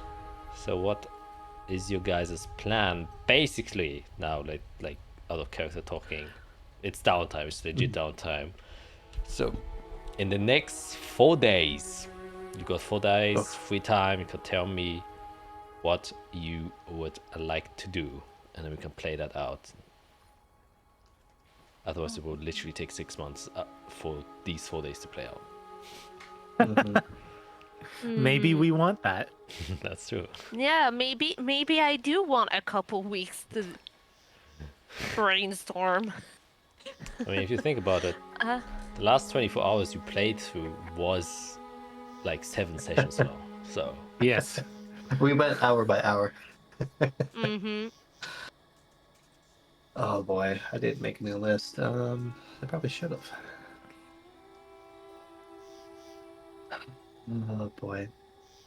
I Well- am almost out of certain components. Yeah, I need to that shop. I need to We can go to replenish a couple Overmare pretty things. easily. Mm-hmm. I think that's the biggest shopping city we know. I don't particularly have anything that I need or want or think of needing, so I'll just go I mean, we wherever just you go. need prepared to go to the ravine, basically, if that is where we successfully head off to after the meeting. Unless Jack's gonna pull like a Vox Machina 5 Dragons attack while we give a speech. That would never happen. That would, Jack would never do that. 5 Shadow Dragons, sorry. Yeah, how about we just go shop around? We can check Overmere. We can go back to Jealous Solace. We have access to teleportation. Knock that out of the way. And we have Yep. money in my tower too. I can conjure that up if we need extra cash. I think I'm still holding on to a decent amount. Yeah, I've still got 1,500 gold. So, but again, I don't. There's nothing that I can immediately think is something that needs to get done. So. Oh my gosh, I have so much money as well. Yeah, we have cash. They I got mean, too Yeah. much money now. We might as well just go to the fanciest store and see if there's stuff that's interesting to buy and just do it. yeah. Because what else are we going to use the money for, really? We also have 13,000 in the Yeah. shop. Yeah. So, Yeah. You Yeah. just go to like a really cool magic store, buy whatever, we spin around in a circle and point and buy it. Like, I don't know about that. Yeah. Okay, we shop, Jack. He's sharp, right?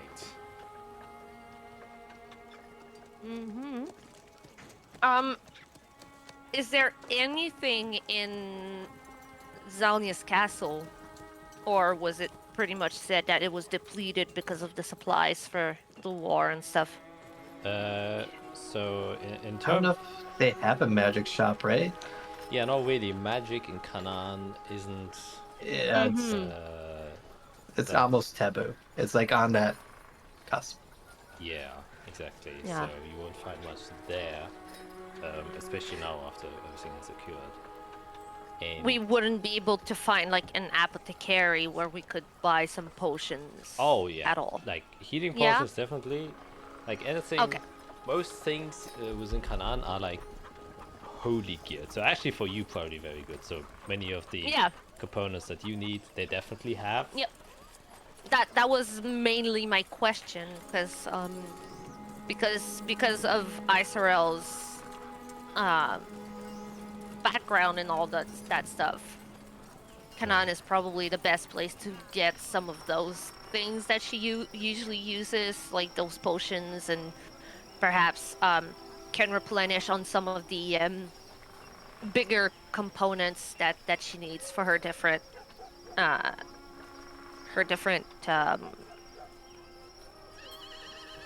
spells and stuff. Yeah. Where is my list?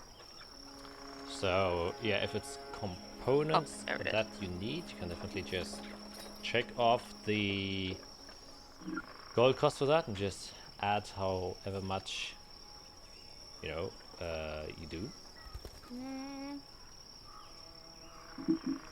What about for pearls? Because that's usually limited. Good. I'm good here. Yeah, so for pearls, you will get 3 from Nerial for free, basically. I won't say no. And are they 100 gold or more? I would assume so. Yeah, that's very much. It will give you probably like 25 pearls, but only 3 of them are of any use. Okay. Yeah, I would most likely ask to go to the church to purchase some holy water straight from Canaan. I feel like that would be like a big thing. Like Isara would replace the holy water that is in her scrying bowl just to like make it fresh and remove anything from the blood curse or the blood legion that has been going around, so she would probably like ask to go there and buy some. Probably, depending on how much they have available, she would probably purchase a couple hundred gold worth of holy water to re-sanctify, refresh her scrying bowl. Yes, definitely. Then you can literally get as much holy water here as you want, so you can just, spend that money. Alright. I'll probably get some too then. Yeah, I'll just buy 200 gold worth of holy water to put in my urn. All right. Is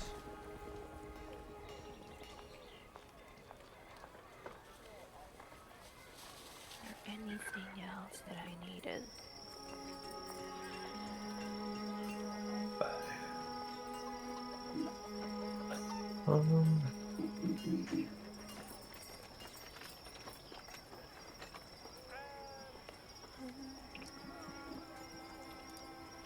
Materials, I'm good.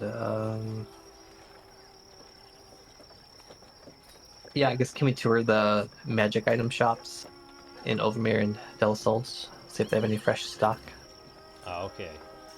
You can definitely do that. The teleportation sadness in Jack's voice. Okay, we're going to this city, and then this city, and then this city. I mean, no, this is fine. If you go to places you've already been before, I don't really care for that. Just thinking about, so obviously take into account how much time passes as well, because, you can only teleport that often. But yeah, even once you teleport to Overmere or Dela Service, you can from there use the teleportation circle to get to the other location, so that's fine. Yes, so, well, when you inspect, I think, like one thing I will say in Zaren's castle that you could get is a Sunblade, so I don't think it's any interest for you people. Sounds cool. Sounds cool, but I don't think any of you... not very useful to me at all. Yeah, that's what I was... I mean, I'd love to hear an explanation about it. Alright. Why the hell is it not popping up? Let me quickly double check. Yeah, I don't know how long DnD be, unfortunately.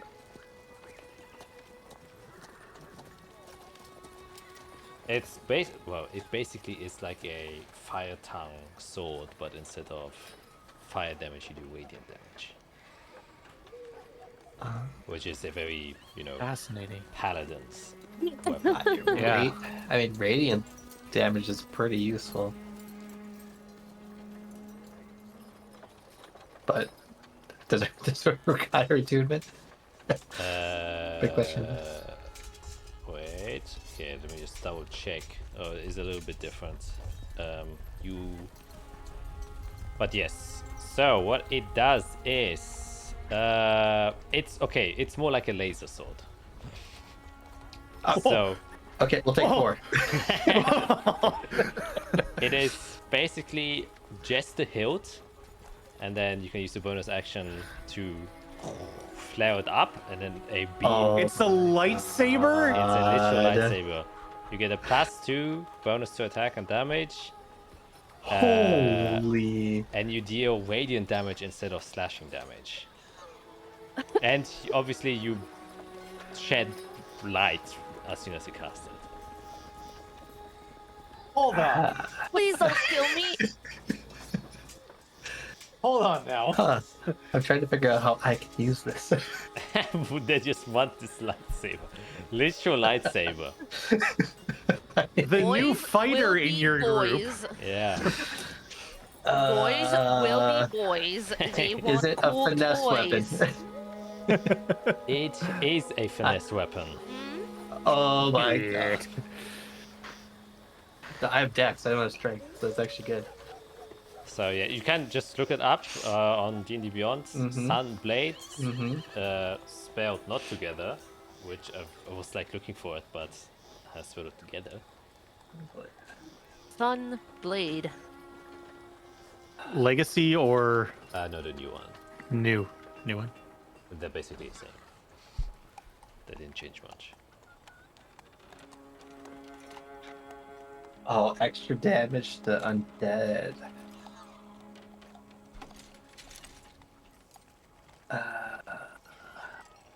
Oh, jeez. Huh. Interesting.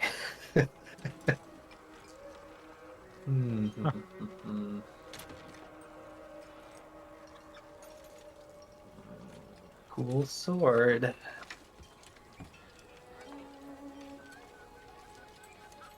Hmm.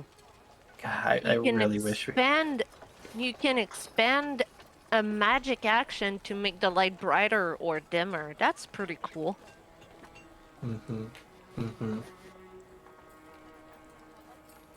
Yeah. Like, I want it just because we have the opportunity to get it.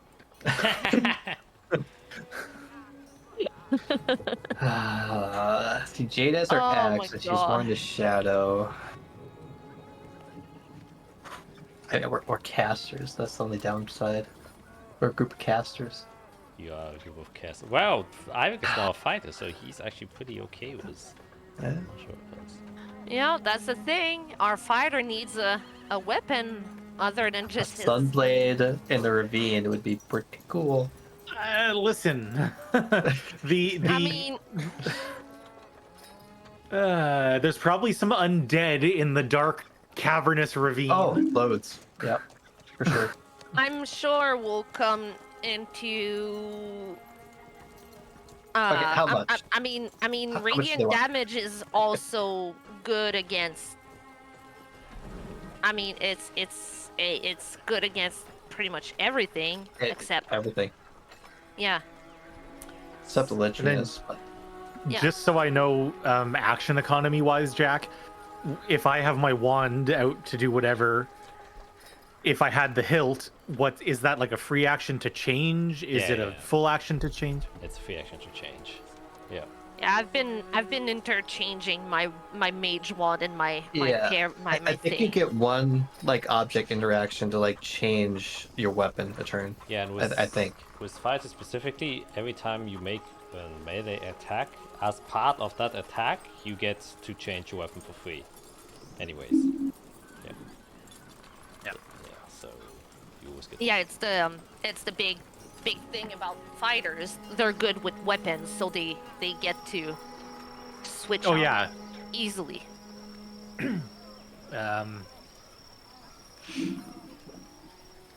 I mean, this is so dumb because I want it, but I also want to wait and see if we come across other shit. I don't want to just like buy the first thing that comes. I mean, if anything, we can always sell it. Sell it in solid. Are we gonna start trading goods? We're just gonna become like arms dealers. Yeah, yeah. We can Buy add that stuff to in our. arms. We know much do they want where for it is. It. So like a price tag. Yep. It costs you guys just a mere 12,000 gold. Oh, okay. We gotta wait on that. Okay. We gotta wait on that. Yep. If there's literally nothing else to buy, we will buy the lightsaber. Yeah. Oh shit. Yeah. Instantly. Oh They're man. like, oh wow, this is so cool. But you know, coolness comes with a price, dear friends. Yeah. That makes sense. Yeah. Because like we haven't done anything that would have been giving us money out through like the last 30, 40 sessions. We've been a little busy. That's true. At this stage in a campaign, at session 90, we should have like 200,000 gold. But we We don't. can go look for jobs in cities. You just become normal workers. It's like, Yeah, go back Screw to it. I guess I have to hustle now. and this are Go hustlers. back to the grind. Okay, who needs cleaning now? We'll go beat those demon dogs up. Goblins took over my farm. Come help me. Goblin Quest. From At level 250 13. Oh my Yes. god. Okay, let's go. Let's teleport. Okay. Then, as you go towards, well, Dallas Zolas, where your good old friend is, he has several things for you. He has one, a rod of rulership, which basically you can, within 120 feet, any creature you choose within it, they have to make a, I think, wisdom saving throw. And if they fail, they just become charmed for like, I think 8 hours it is. So no creature limit within 120 feet in sight. Yeah. Also very expensive. Mm-hmm.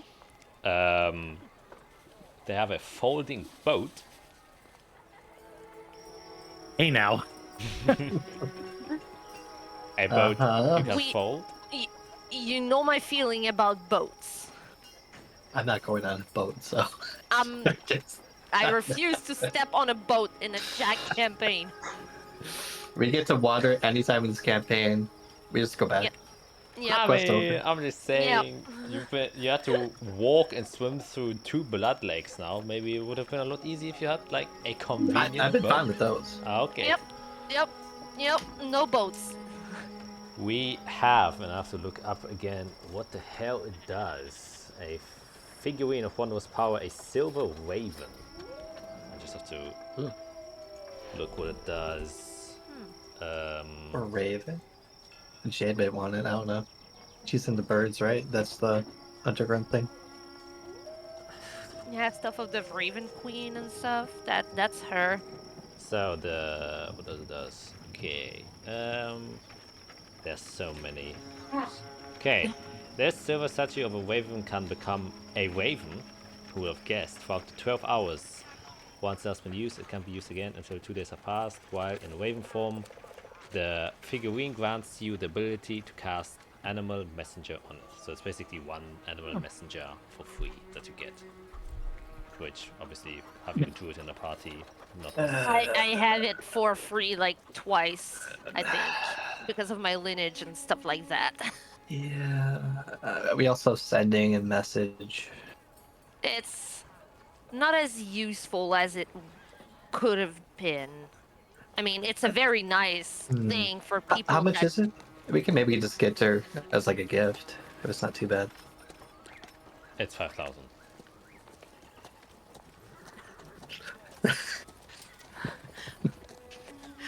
I'll stick with my squirrels and bird friends that I can summon myself.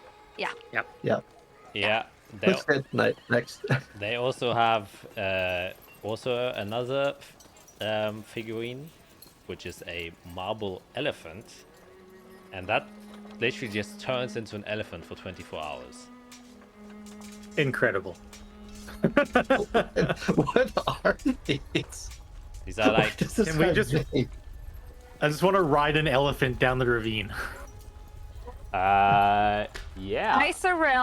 Isarel is extremely curious and is like, could we perhaps have a demonstration of what it does? He says no, because you can only use it once, and then you have to wait 7 days until you can use it again. Shoot! Elephant. No every new wild 7 shape. days. Dang it! Clever. I tried. And his most prized item he now has, which is a book he has been... Well, he didn't create it himself. In fact, he got it from one of his colleagues. It's an ancient tome that has been kind of handed down from wizard to wizard. Not wizard to wizard, excuse me. Sorry, I got someone a little bit too excited. From like learned figure to learned Okay, yeah. figure. And it's a tome of understanding.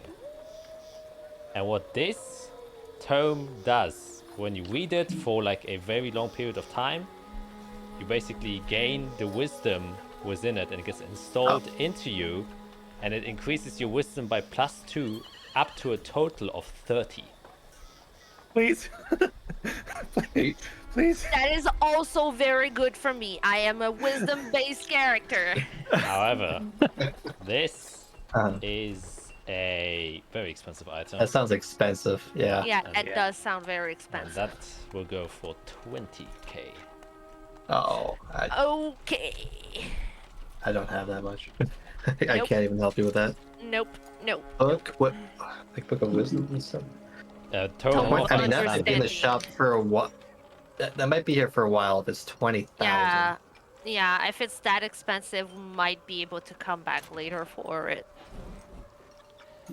Yeah, let me just read out for y'all. It is a crazy book.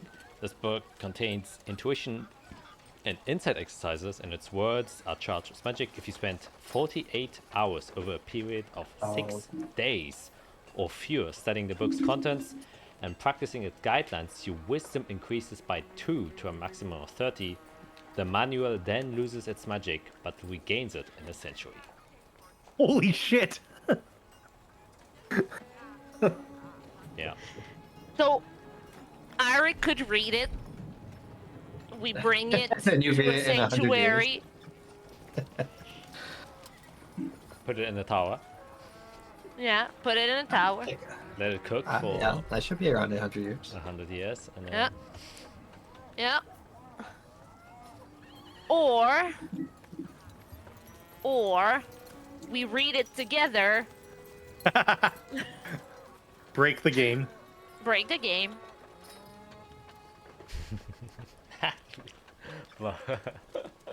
We just do it like a Ouija board, like we Yeah. just have our hands like all Yeah. following the paper. Yeah.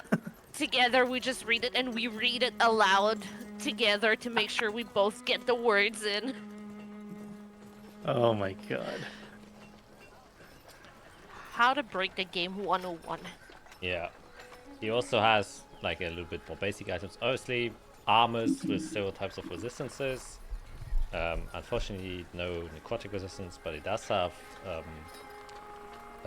radiant resistant armors, since he was kind of preparing for potential conflict with the Holy Religions, and that would have been useful. And he's also giving that at a light discount, since now the peace talks have begun. He's expecting probably no fight with the Holy Religions will ensue, and that's why no one will probably buy it. So he's kind of putting that on a discount. Whereas poison resistance armor. Would he have... I would ask him, like, would you be able to take the armor that I currently have and enchant it to a higher level than it is right now? Would that be something possible? Or do you have something that is a little bit higher than what I have currently? The Leonin guy, who the owner of the Ventric Cadence Swords, kind of looks you up and down and says, "Yeah, sure. What kind of armor do you need specifically?" So I currently have a hide armor that boosts me a little bit.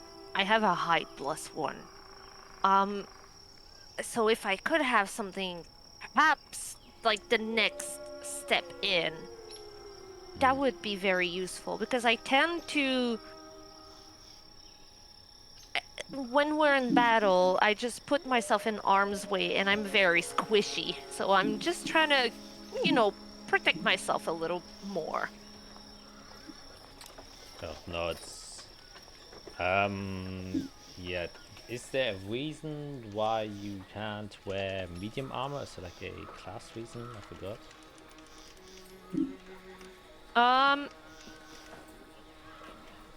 I mean, I couldn't before I was cleric, but now that I am cleric, I can wear medium armor. Because I think, wasn't there like some... I know for barbarians it's like you have to be unarmored to do stuff, and a monk as well. I don't know if No, Um, there's absolutely for druids there is absolutely no reason other than I was not trained in it. really because Oh, of, But yeah, now as a proficiency. cleric I am trained in it in medium armor. because if you hover over medium armor proficiency, it says druid and cleric both give it, and I'm like, what? For light armor druid cleric, medium armor cleric, shields druid cleric. Okay, then my Yeah. Beyond is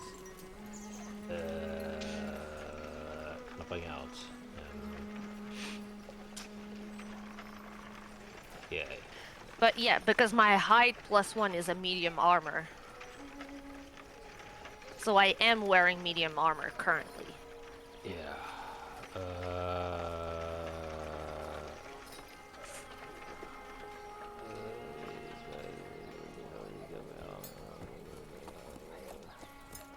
Yeah, because in the player's handbook there's just this weird section that druids won't wear armors made out of metal. That's why I'm confused. Is it Yeah. like a class thing or is it just a flavor thing? I think it's a flavor thing. Obviously Iserel is in hide armor right now, but there's nothing. I mean, she's not just a druid anymore, she's also a cleric, so that's kind of out the window. Yeah, and you're kind of like a warrior anyway, so...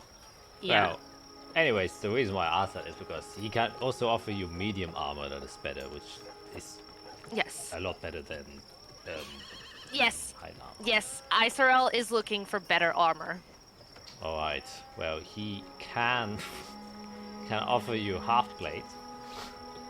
Wait, is that medium armor? I think so, right? I do believe it is. Which would be... But I think for some of these you need a strength requirement.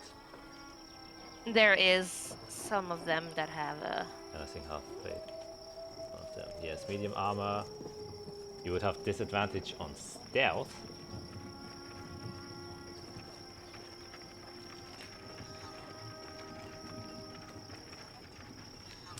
Actually, I will just check my list of armors here. We'll make it a little bit easier so I can see. Okay, medium armor. You can get a chain shirt, a scale mail, a breastplate, or a half plate. And I wish they would say if there's a strength requirement for them. They don't.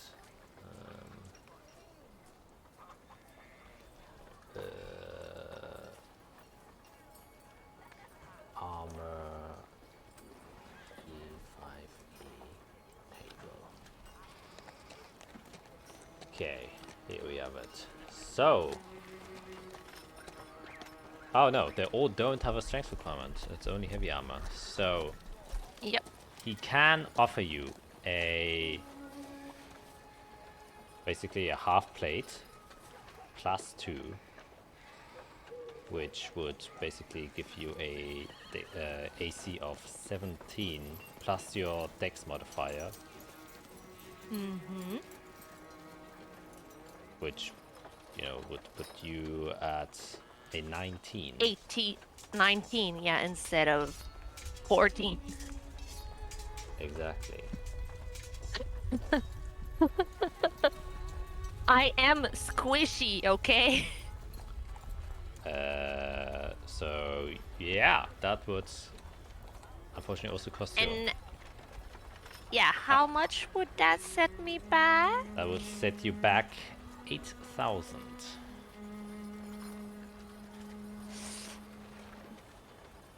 Okay.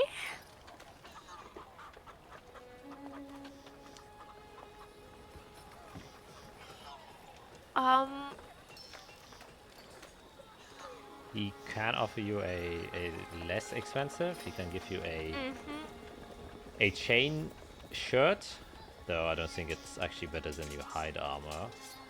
Or actually, yes, it is. A chain shirt +2 as well, which would put your AC to a 17 in total already, so already calculated. Yeah. And that would only cost you 6,000.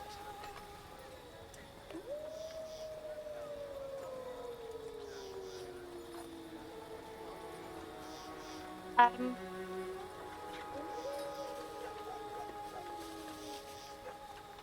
how do we feel about me borrowing 4,000 from the tower? If it's gonna make you that much more protected, Yeah, what do y'all get from this that's different from now? Like, what's the bonus? Basically, I'm gonna go from a 14 to a 17 armor Oh, class. That's a big change. It You is are a big very change. that's an squishy. important change. I'm extremely squishy, which is why I've been going down a lot. I keep putting myself in the middle of things, and I keep getting squished. I guess one question: are we going to use that sword of wounding that we found in the dungeon? It feels like none of us uses swords. That's going to start Irie. Because that could be a good trade. I mean, Yeah, what we was could. Sword of What did that wounding sword do? basically does extra necrotic damage Yeah, if we they don't. fail a con save. Yeah, we don't want necrotic damage when we're going in against demons and possible Yeah. shadow things. Mhm. It's not something that would. I mean, if there was a war against the Holy Lichness, that would be useful, but since we're at somewhat of a peace, I don't think Yeah, it's going to be used by us. It might be much better used by someone else.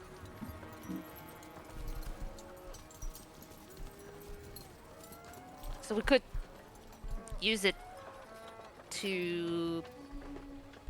If y'all are okay with it, I could... yeah. I just don't envision any of us using it, right? Yeah, No. yeah. Just So, important to yeah. note, like the special property of the weapon is if they fail, they can't save, which is only a DC 15. But if they fail, they cannot regain any hit points for an hour, Hmm. which obviously would also affect creatures that still take necrotic damage. But Yeah. I don't It's a see very any of us... unique circumstance. Yeah, I don't see us using it at all, though. That's It the also thing. repeats the save at the end of each turn, Mm-hmm. unfortunately. Yeah, I if we're mean, not using it. it's a very, very beautiful weapon and very useful weapon. Maybe just We also have the not staff, for... Yeah, we also have the staff that which deals does like the necrotic same. damage. It deals necrotic damage as well. Yeah. If we need to, we can take the staff out. Okay. Yeah. Should we get a praise then? Yep. If he wants to be trained. I'll take the sword and present it to the Leonin and say, how much would you take for this? So that maybe we can add it to the deal. let me look. Take a look at this thing. It's a beautiful make. Necrotic sorcery imbued within it. Well, it's quite the fine weapon. But as a reseller myself, I don't think I can. Or it won't be easy to find a new owner for it. But I am willing. It definitely is a unique weapon. I might fetch a nice price if I find a collector.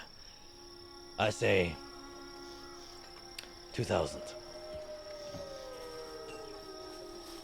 2,000? I can put 2,000 down, and I would only need to borrow 2,000 from the tower.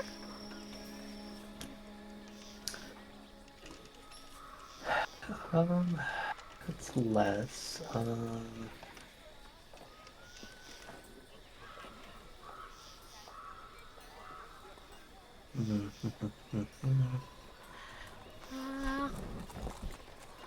Give me one.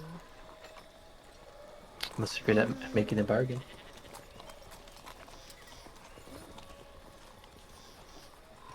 I think 2,000 would be fine, but if you Yeah. obviously get less, then that'd Yeah. be great. Yeah.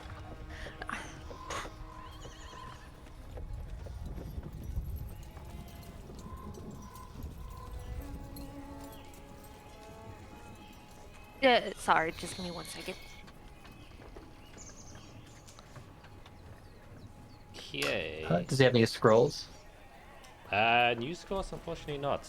A lot of them have been actually bought up by other people, and Sorry. the scrolls he does have are of spells you either already know. He does have a fireball scroll.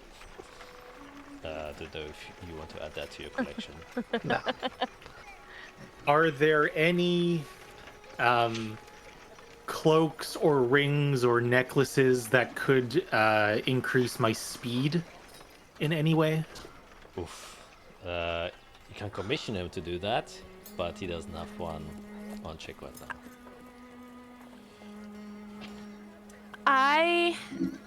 For my deal, I will put my hide +1 as well into the deal since I don't need it anymore. I know it's not gonna be much, but you know, it can be useful for someone.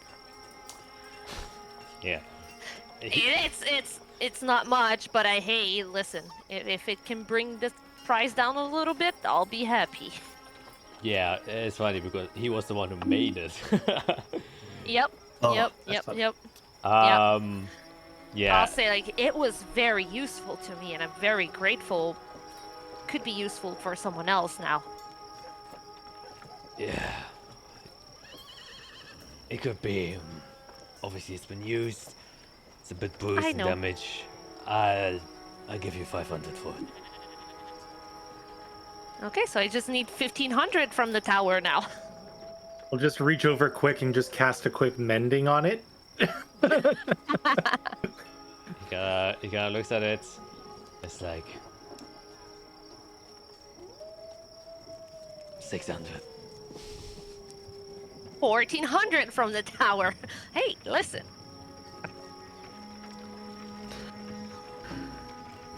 Okay. All right, I'll take 2,000 from my own money. You're just gonna pop the tower up in the middle of the shop. I assume it's outside normal spot. Yeah, it's we most definitely just popped it into our usual spot. Trash. All right. Alright, we still You have said plenty. it's a chain shirt +2, right? Yes, it's a chain shot +2. +2 is pretty good. Yes. Very good. Well, she's adding that. The other things also has 3 pearls of power. Since a lot of mages have been kind of going those. 3? Yeah, so 3 pearls of power. Which actually throw myself onto. Last spell slots. How much is like one of them? One of them goes at 5,000. I have one. I'll double down on my speed question. I want to ask, like, to commission, does he have specific things that he would be able to make, or does he, like, what kind of recommendations does he have under his capability? Wow, okay, I will just basically say it. He will. Well, he can just plainly make boots that would allow you to increase your moving speed by, well, depending on how much you wish to pay him. For like a 5-foot speed increase would only cost like 1,500. He can increase it up to, like, he's speculating to 15 feet, but that would run you around, literally run you around, probably around 7,500 to 9,000. Alternatively, he can imbue just the speed spell in an item, and then you can cast speed from it, which obviously will increase your speed by a lot. Oh, haste, not speed, haste. And that would cost around 5,000. to have that done. Yeah, like those are the normal options. He sees that you already have magical boots. He could also, you know, give it the every time you kind of click them, give them the speed property, because he has to weave in attributes to an already existing magical item that will be a little bit more expensive. That's basically the exact same price increase, just with a markup of 1,000. Yeah, that's basically it. Okay, I'll wait on that. All right. I'm not squishy anymore. Yay. Hey! Nice. Hey! Just see. I started walking a chain shirt. That's something you don't expect. Whatever keeps us alive. Listen, I tried, but obviously, Oh. I could probably use the Pearl of Power to identify. I didn't even think of that. The Pearl, right? I could probably use it for the identify spell because it doesn't consume it. I just need a Pearl. To identify. Oh, I mean, yeah, I guess. Or what do you mean? Yeah, because I don't have any pearls, and you need one for the identify spell as a material component. Oh, yeah, you can. Oh, man, okay. I thought I couldn't identify. realization. Yeah. Okay, well, should we go to... I guess I don't know if we're shopping. Right, we can buy potions. I have a potion. I don't need potions. Check Overbear, because that's where the jeweler is at as well for me. Yes. He has, well, as a special item, he has a new ring. He has a ring of X-ray vision. So you can. That was at the other shop. Nope, that's here, and well, you can see through a certain, space, but it is a little bit limited. So, would cost you 7,000. He has a circlet of blasting, which just allows you to cast Scorching Ray as an action, which meh. And he has 2 potions of invisibility, 1 potion of necrotic resistance, and it's and then obviously several healing potions, several greater healing potions, and 1 superior healing potion.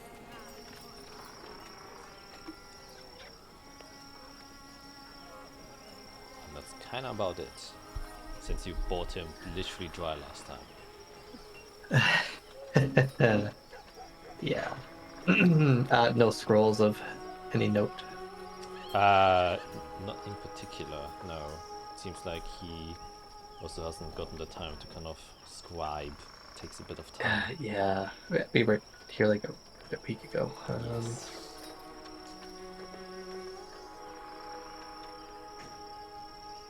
Man, I guess I don't really need any of that.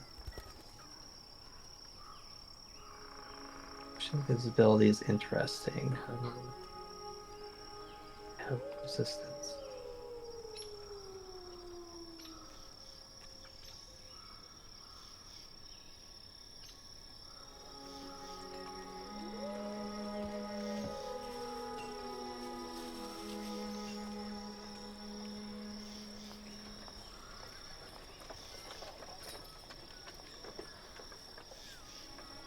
Yeah, I guess I'm fine then.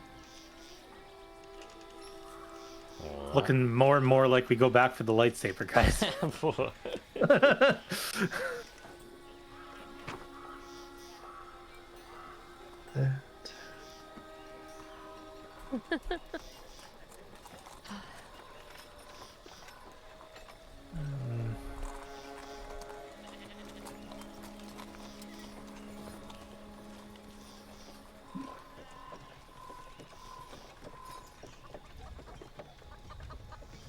guess one thing. So the guy in Oldenbeer, I guess I'm gonna try to find a moment when like Eirik and Izrael are both perusing. And then I'm gonna pull out that effigy I have, if you remember. Which one? Wait. The Saint Maria one, but the alternate version. Oh. Oh. Okay. Oh. Wait, you had it? I thought Oh. Iso had it for some reason. I never gave that to her. Okay. Yes, he's gonna look at it curiously. Yes. So this has been tainted by blood magic. I'm just wondering if you know a way to restore it to its original purpose. I mean,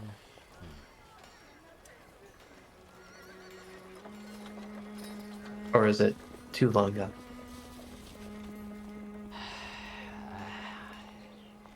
oh wait, no, he was the extravagant like. Well, I see what you're saying, but the effects of it are rather unique. They are.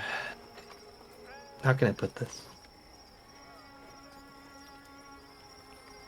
There are paths to power that aren't always worth what they give you.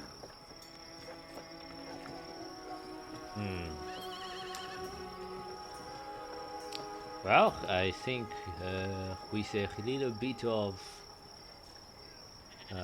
pizzazz, I can probably restore it to its former holy glory.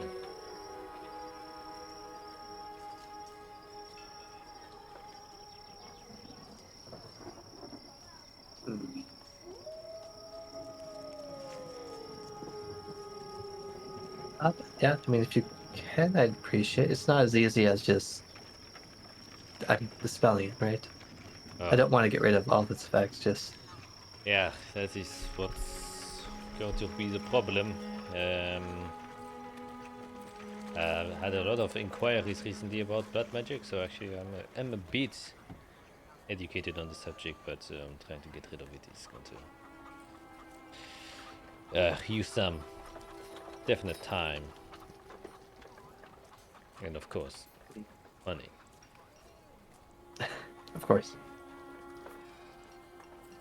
I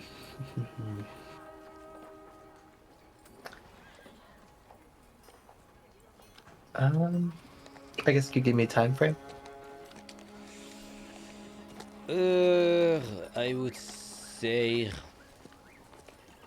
well, depends how much you're willing to pay.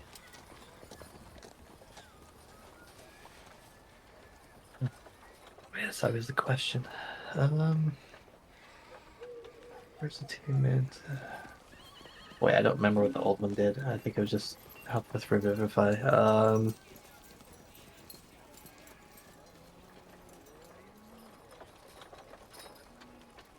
Do you think it's something I could mend over time? Well, depends how much time you have. I have some. Well, if you have not much to do, I would say it would probably take you a while. You also need the right resources and equipment to run do it.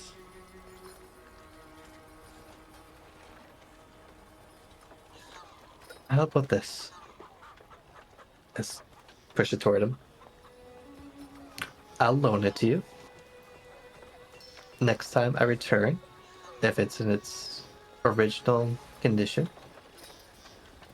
I'll pay full price. Right. If not, promise me you won't sell it the way it is.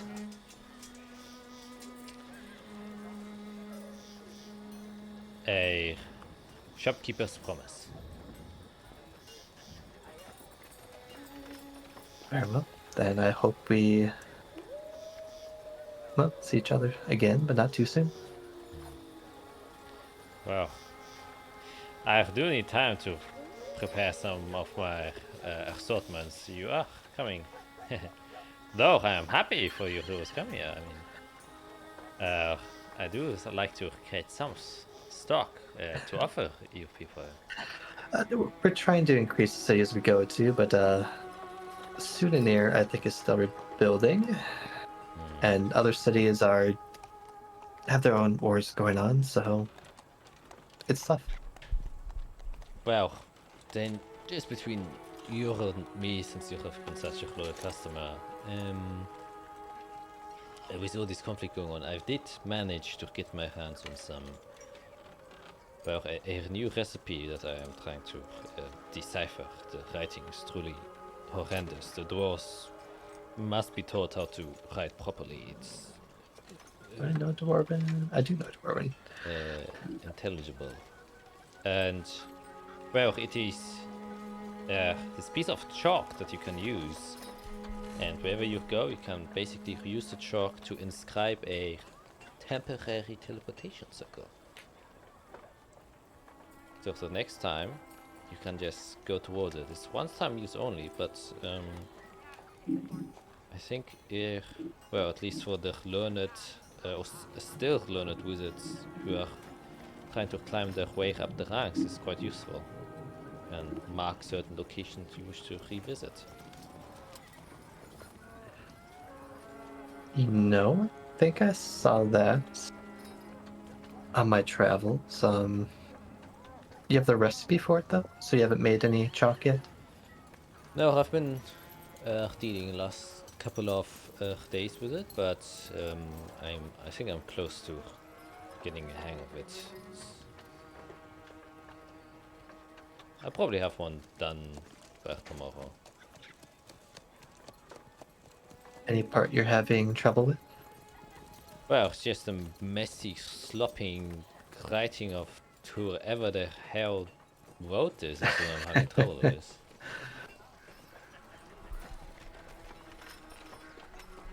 Yeah, they have their own way of things. Well, could be interesting.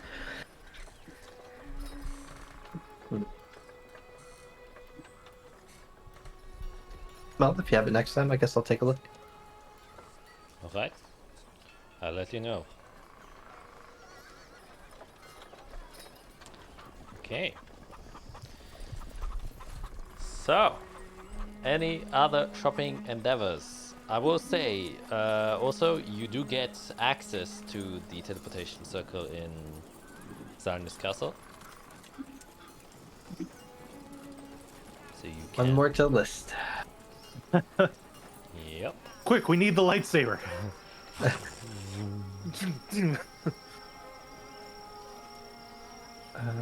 gotta see on these castle. Perfect. Hoofda, it's 4 down. Okay. Well, I have spells to cast. I would what we want to do next. I mean, I wouldn't cast them that first. I would get some rest before I at least cast them because I'm just gonna be saving throws and stuff.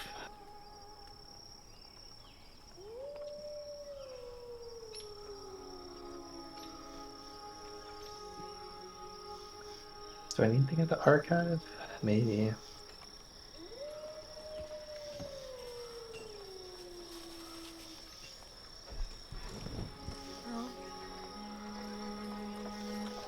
There's so much I want to research, but also, like, now that I have the time to, my brain is empty. And I have no idea what I want to do. Researching is almost like it's almost like a trap now. Yeah. Yeah, It is. Like, blessing and a curse. we're gonna find so many things because we know more things. Yeah. Yeah. But then what do we do? What Yeah. do you do with it? That's the question. Yeah. Oh boy, that's a good question.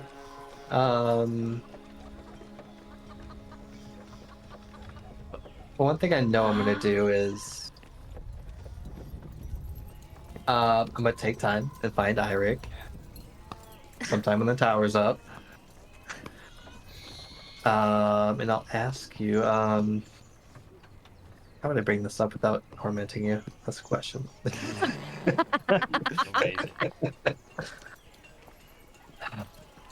Oh my gosh. How far have we come that we care about Eirik's brain? That's the thing.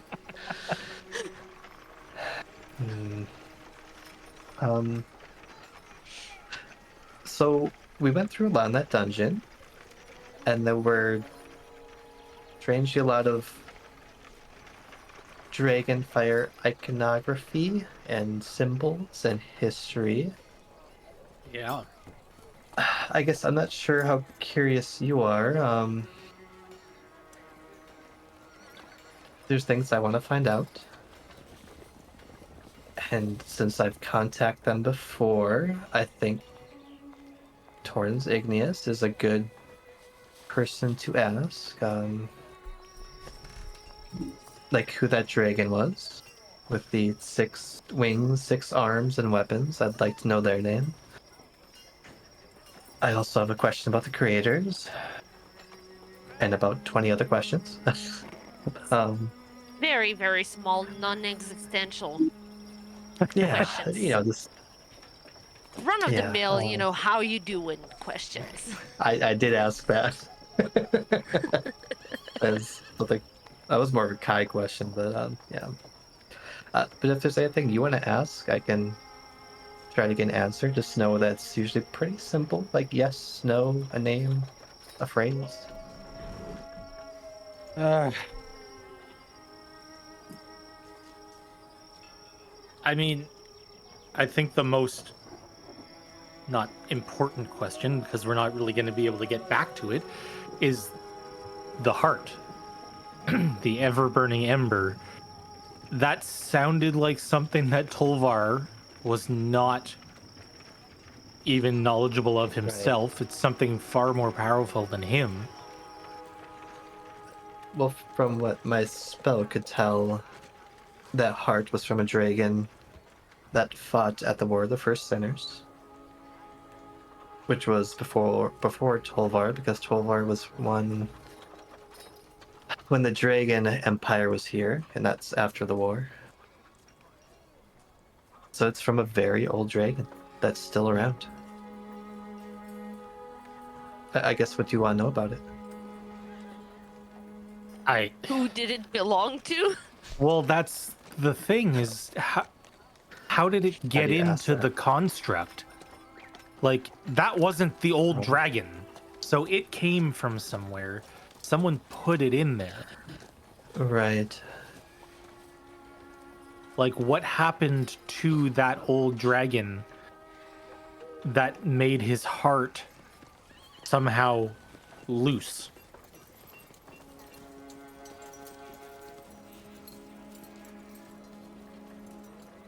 Oh.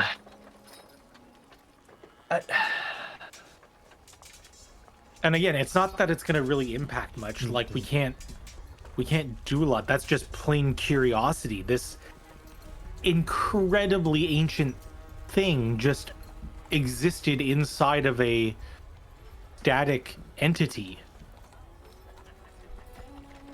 How did it get? What was the origin of that entire dungeon, that city, that, like... What was the city's name? Yeah. Well, we don't know what Azathia was before. Like, what was it called during the Dragon Empire? We don't know. I mean, I guess I could ask. Oh boy, I gotta remember things. Okay. I might be able to ask that question. And then work my way to that location. Because I don't know if Torrens Igneous even knows about Azathia. Like...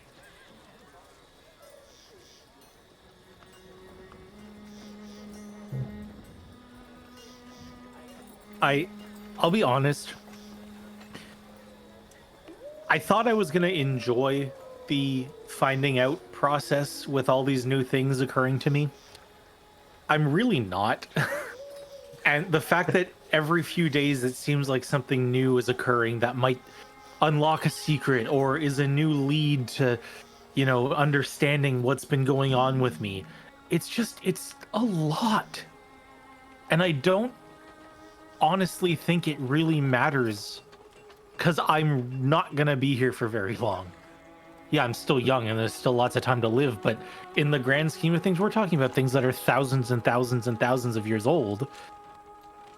And here we are at the, brink of death every couple days.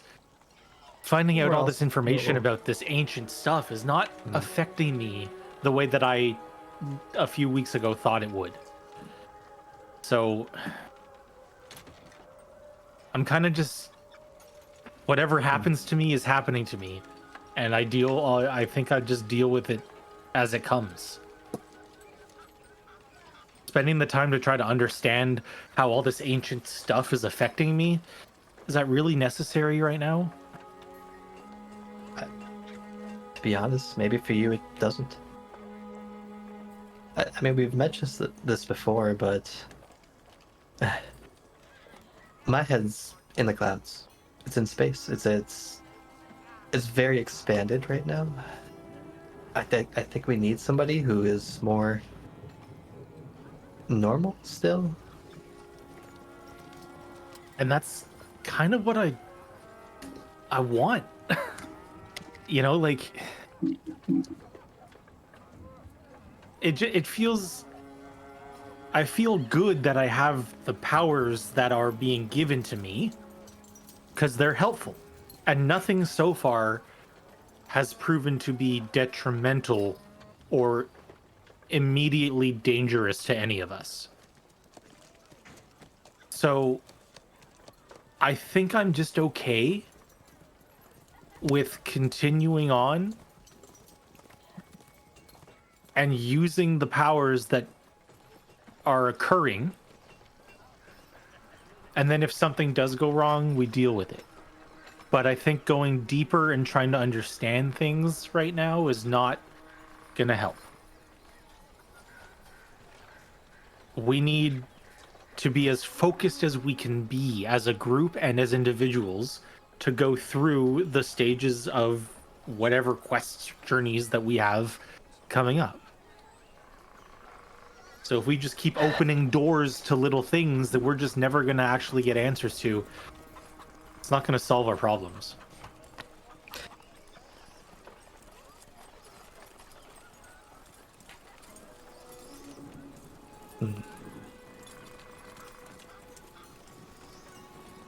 I mean, yeah, I understand your way of thinking. I don't know. I guess now that I see a bigger picture, it's hard for me to go back. And I absolutely respect that. I truly do. And what I said down in the dungeon about your decision or your thought of doing the other choice, right? Mm-hmm. I respect that you have your own visions and understandings of things. And I do want to help you, and I want to protect you, and I want to make sure that you have, the space and ability to discover and learn these new things that you keep, uncovering. So I just want to, I just want to make sure that we have your back in all of the new things that you're doing. Because the new stuff that's occurring to me, at the very least, I don't know about Iserel, I don't know about Jade. Mm-hmm.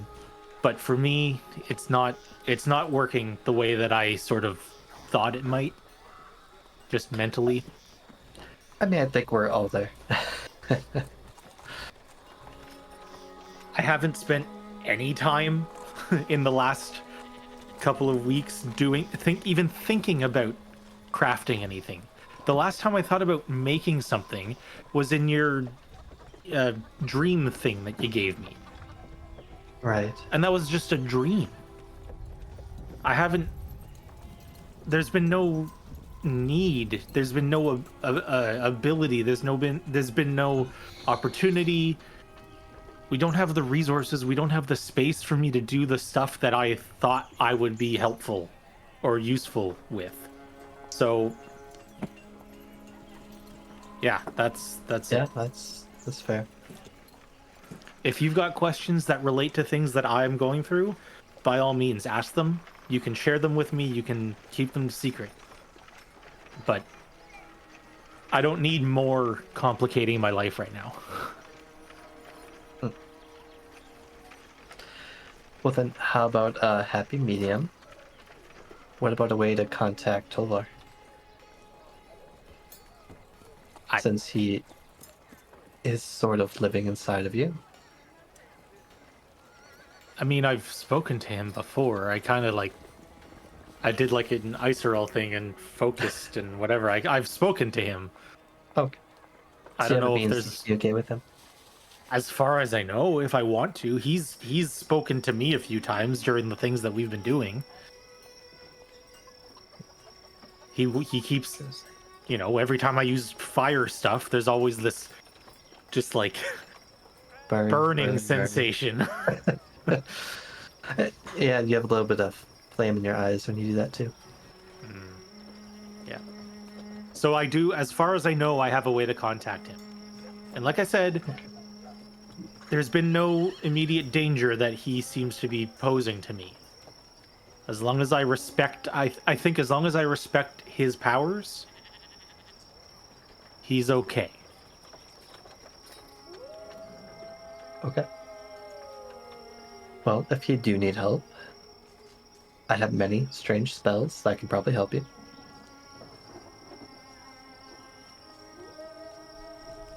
I'm not surprised. Okay, well, I guess I'm gonna try to reach out to Torrens. Last time I got a little singed. So hopefully that doesn't happen again, but...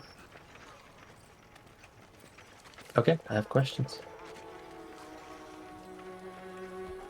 Have fun. Honestly, it kind of is.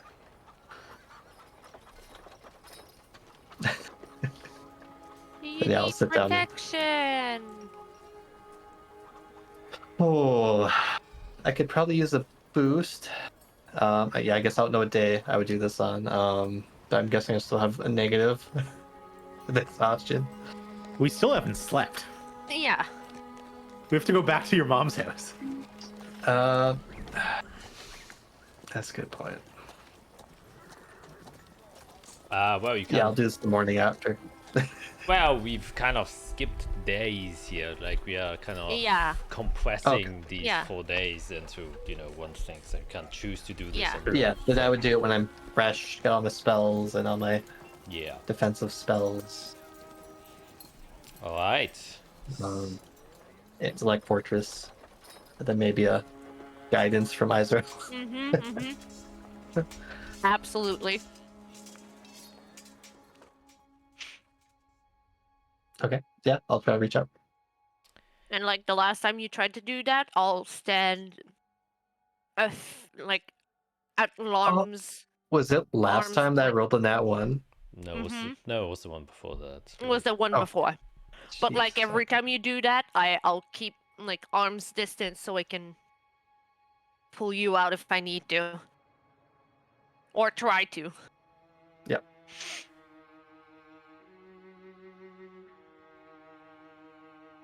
Okay. Then roll your rolls. Yeah, well, I think it's just intelligence saving throw. Okay. Yeah, intellect fortress. Got it. I mean, yeah, with hard to fail now. Wow, natural 20. Amazing. You fuck. Okay. Okay then. Straight up, just showing off. Yeah. Yes. Apparently. Yeah. With your 8 years gone and your attunement to magic having grown so much stronger because of Oh, it. tongue spell. You're smart. I'm not. Yes, I assumed you would have done that. You channel yourself back into the weave to try and find that burning fire, which you do safely this time without getting singed, and you can feel the heat once again roaring beside you. So you see this sphere of molten rock that is pulsing with an incredible burning fire. And once again, seems like 4 eyes or dots open up within the void that you are, as if a consciousness is aware of your presence. Hello, Torrance. Are the everlasting Ember Dragons your family? Straight into it. So what's the definition of a family? Uh,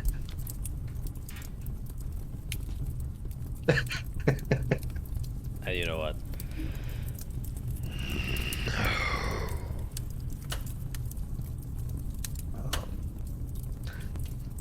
Ready? Surprise off the bat. Okay. What was Sylvis's country called?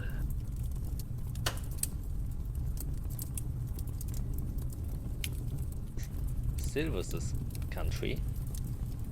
Oh. Your Think- response.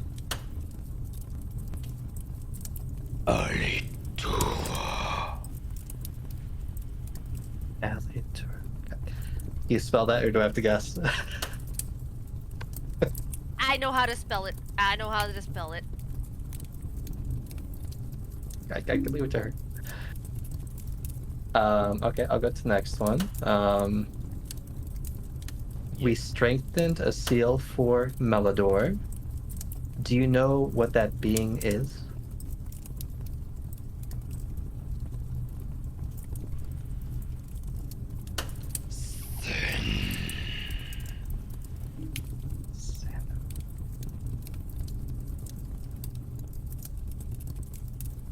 What dragon is signified with 6 wings, 6 arms, with many weapons and chains?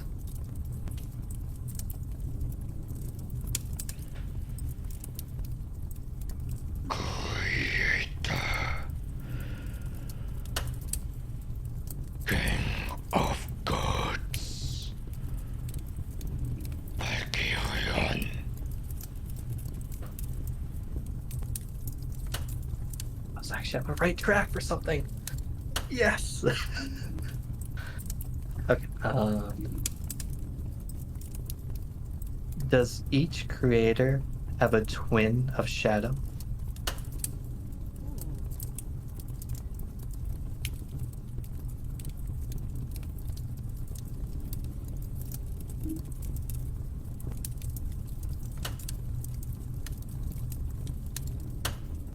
Oh, he's thinking.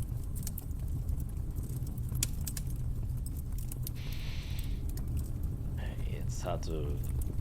Well, it's a yes or no question, but it's a little more complicated than that. Well, yes, no, maybe, never, irrelevant, unclear. If one word answer can be misleading, a DM might offer a short phrase. Yeah, I know. I'm just like thinking of Yeah, I know, it's still the answer is complicated. complicated, and also his knowledge is.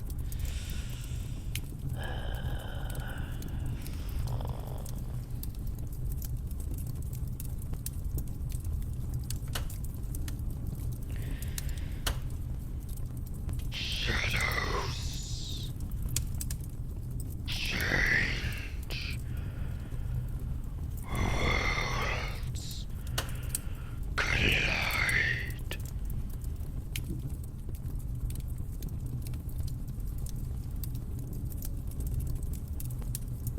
Thank you, Torrance.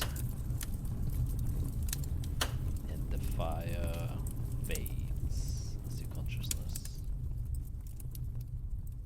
takes you. As I Pop back. I'll look to Izrael.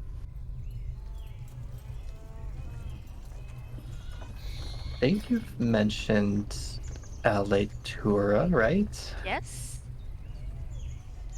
What is it?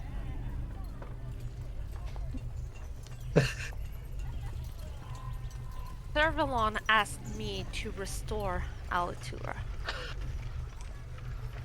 Right. Okay. Interesting. So Sylvis, back when there were draconic empires, Sylvis ruled Azathia, and that was Aletura. Yes. So Servalon wants you to bring that empire back? Well, more like not necessarily bring the draconic empire of Alitura back, but more the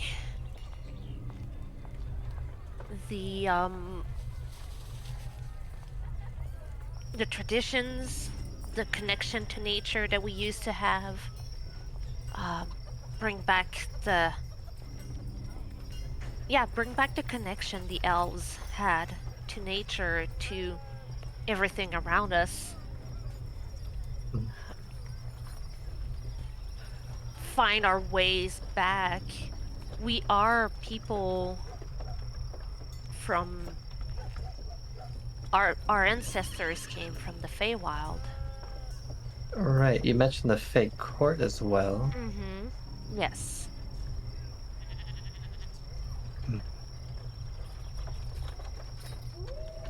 And by restoring Alitura, that would help save the weave that is dying.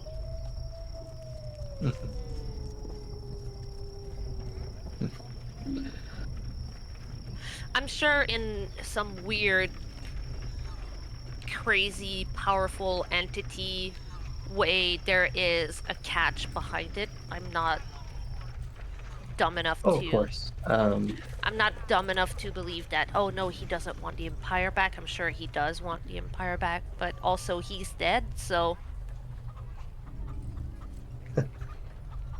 It's hard to kill a god. Mm-hmm. Interesting. Interesting. Yeah. Do you have any leads on how to accomplish this goal of yours yet?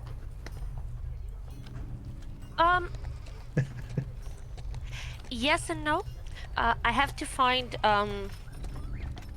someone that is floating on one of the moons that is around Hell.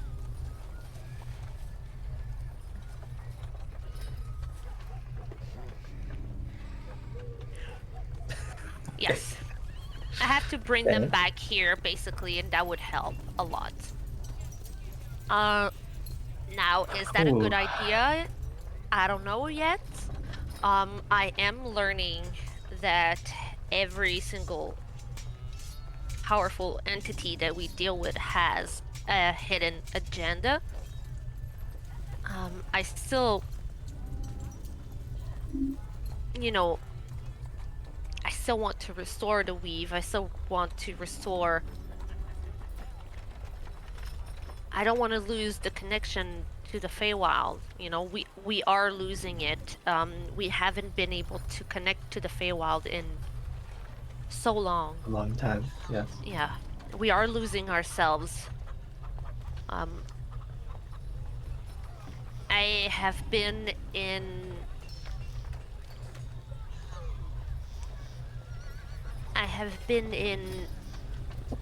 touch with the weave the last time with my mentor, which to me was 100 years ago, but I mean, it was a couple months ago, I guess. I haven't been able to reach it since, just by myself. So I have no idea what's the state of it right now. I have no idea how much weaker it has been.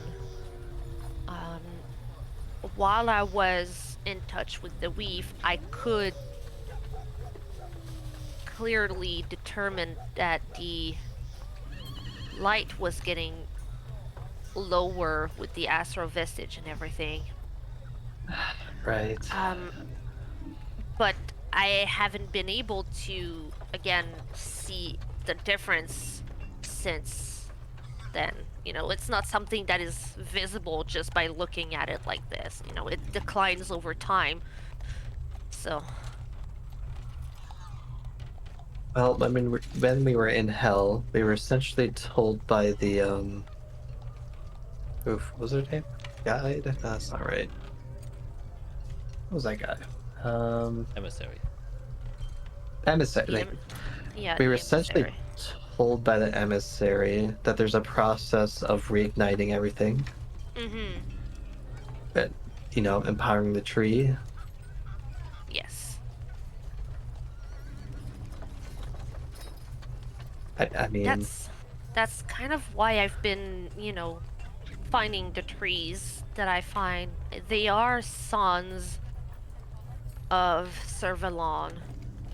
They hold some of the answers that I need.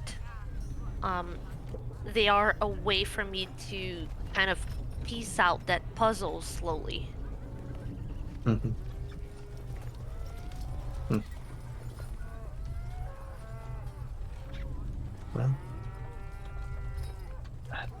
one of these days we need to find a clue. One thing I can tell you is, before I met you all, oh god, these notes are ancient. Background notes. Ooh. Ancient notes. Yeah, it helps when you reread things, turns out. So one of the runes I found, there was a depiction of a tree. Surprising, right? Mm-hmm. But this tree was black. And it seemed to go around a sphere and then into space. So I'm wondering if, the tree of life, or there's another tree that has essentially a shadow version.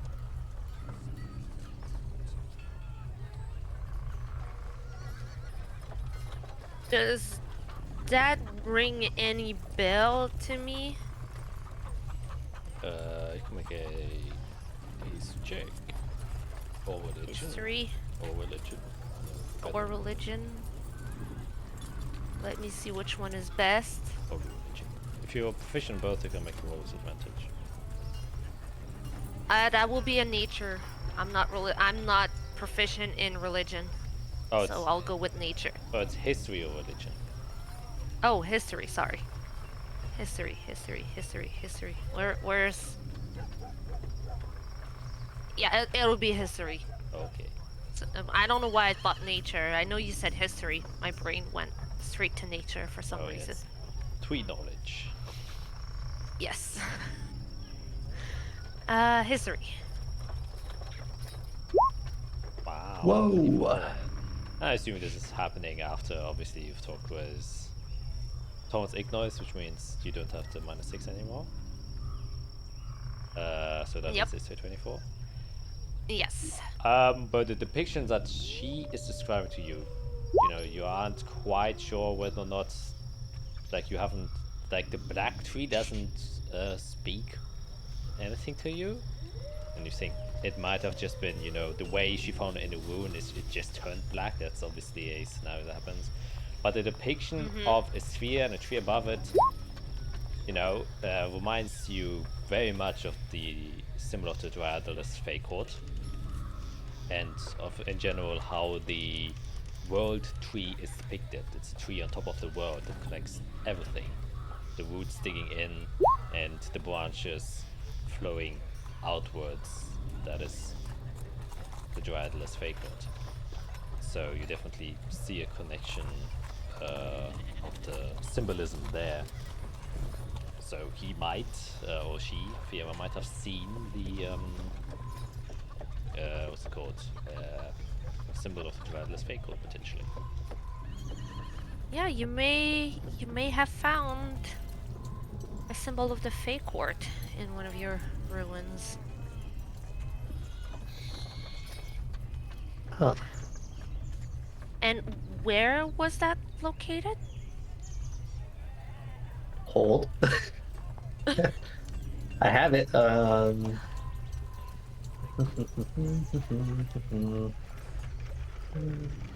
god, I don't know where those peaks. Alvarez Peaks. Alvarez Peaks. At the foot of Alvarez Peaks. Ancient rune. That's what I have. Yeah. Which is in Azathia? Oh, that's in Canaan. No. It's in Canaan? Okay. Oh. Interesting. Interesting. I mean, I can show you yes. guys the Driveless Fate Code symbol again, just as a reminder, so you know what it is. Yes. Mostly, I'm just seeing it's black on black. Oh, which is- with the yawning face up top. yes. Yawning emoji. Yep. The- It's yawning and crying flames. Crying flames. Wow. Yes. Oh, yeah. Damn. Crying flames, that's better. Holy Yep, shit. yep, That's yep. better. That's kind of cool. My brain went immediately, I'm crying flames. Yep. Light mode, so people can do it. That's it. Oh my god, I can't unsee it anymore. I know, I'm sorry. I ruined it. There permanently. It is indeed. I ruined it forever. I know.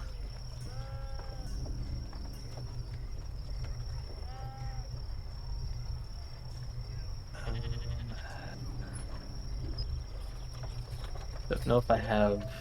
Oh, I can check my old map. So yeah, that looks like something that I know very, very much. Oh, it's over there. Okay. My mentor Right here. was Nope, one down. my mentor was directly connected to the court. Oh. Mhm. How old is your mentor? Very. Okay, that's fair. Yeah. I don't remember if I have an exact age, but I know he's a few centuries old.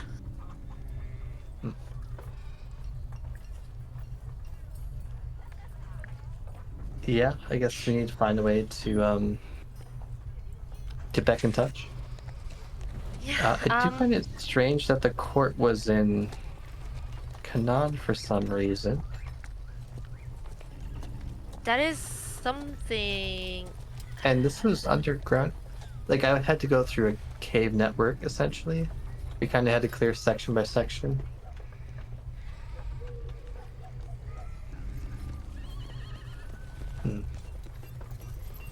Are there... I guess... I mean, it doesn't surprise me that it was in a cave, because there is a time where, you know, we lived underground. When the dragons were there and turned on people and all that. There's a reason why Jade's people live in the ravine. Right. So it doesn't surprise me, but also I mean, that the elves themselves were in caves, that's the one part where I'm like, wait a minute, because we were in the trees, in nature, in Azathia. I mean, if I can make like a history checks and try and see if you can remember something back then. You do have the archaeological knowledge. Oh, wow. New theory jumps to your mind. You know, trees are associated with elves? Cave Paul? elves. Cave elves. As simple as that. And as I think that, I realize... Yeah, that being smart, so let's try to jog the brain with the chronal shift here. Oh, Okay. Okay. Well, Much better. And then you're saying it out loud. Cave elves, and you're like, no, wait, What? what? Okay, great. Yeah, like you go back. Isar was also like, wait, what? So let's restart that train of thought. Yeah. Cave elf, and you're like, oh wait, no. You remember? Yes, you had to dig your way through like several cave systems to get towards there, and it was, you know, mostly natural caverns that you have to literally, you know, forcefully bring you there. It wasn't like Melador's dungeon where it's literally just, you know, here's an entrance, here's a staircase, you go down, and you're there. In fact, you know, the archaeologists theorize that this ruin collapsed because of some large geographical catastrophe that took place. And there was the theory that probably during the Angelic War, when the dragons and the angels fought, obviously that spurred a lot of magical energy that could have caused, you know, large parts and portions of the land to have cracked down. And you would know, you know, very famously, the fallen Archgate, which is, you know, the famous Yeah. that is there, is this gargantuan, what is literal hundreds of mile big structure that people theorize to have existed during the Age of the Dragons, that also collapsed. And if something as big as that can disappear, a ruin being buried underground isn't too far off. Though there are also signs that this, however, was still a subterranean structure, so it might have just been pushed in deeper. And yeah, though there were like bits and pieces that kind of hinted at Fey or Elven origins, it isn't. You know, you also found bits and pieces of other cultural elements, such as the draconic ones and also angelic ones. So it was kind of a mix. How many people used to get along? Well, yes, we were welcomed by the Draconic Empire when we arrived in Right. Azathia. So we lived peacefully with them for a time. Well, somewhat peacefully, I'm guessing.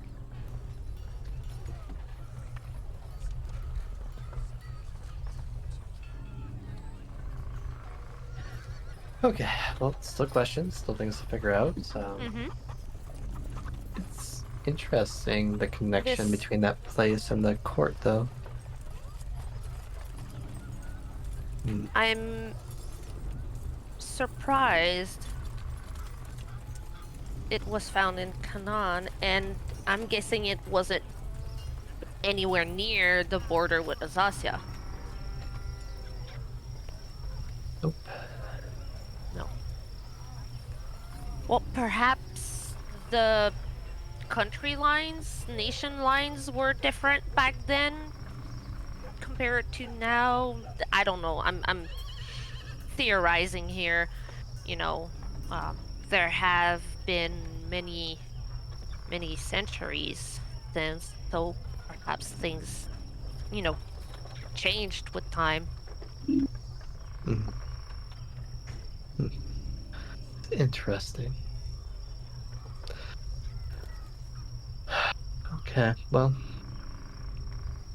there's some things.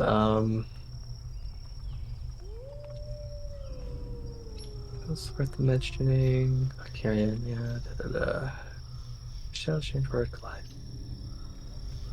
It's not gonna help anyone. Okay, well, Eirik, strange news for you. The ever-burning dragons, the heart, is not part of Torin's family like I thought it was. Not sure how that helps or hurts, but Is it safe to assume it's even older than that? I don't know how old Torrens is. And if Yeah, it's see, this is what I'm ever-burning- saying. Well, There's just too much. what if there was a flame at the creation when the creators created everything, big lights, things were made. What if there was also fire at that moment that was ever burning?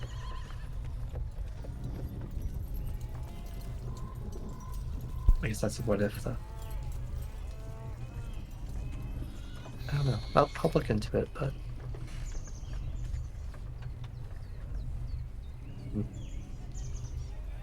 Like I said, it doesn't really help, unfortunately. Yeah. Until something immediately impacts me, it's not really of my concern, honestly, at this point. Understood. I mean, aren't you at least curious to know what's going to happen with your scales and how it's going to affect you long term? Absolutely curious. But spending time trying to piece together a puzzle that we don't even have even a quarter of the pieces for, you know, it's not really doing much for us. We have a lot to focus on. And trying to figure out these ancient secrets is not, you know, if it comes to it and we reach a point where an ancient secret is going to be, we need to figure it out, then yeah, well, let's dive deep and figure it out. But I don't know, just the reality of our situation to me these days is just get through each day and deal with whatever happens as it happens. Well, how about, to that point, there's one thing we need to understand more. As I, like, point to both of you.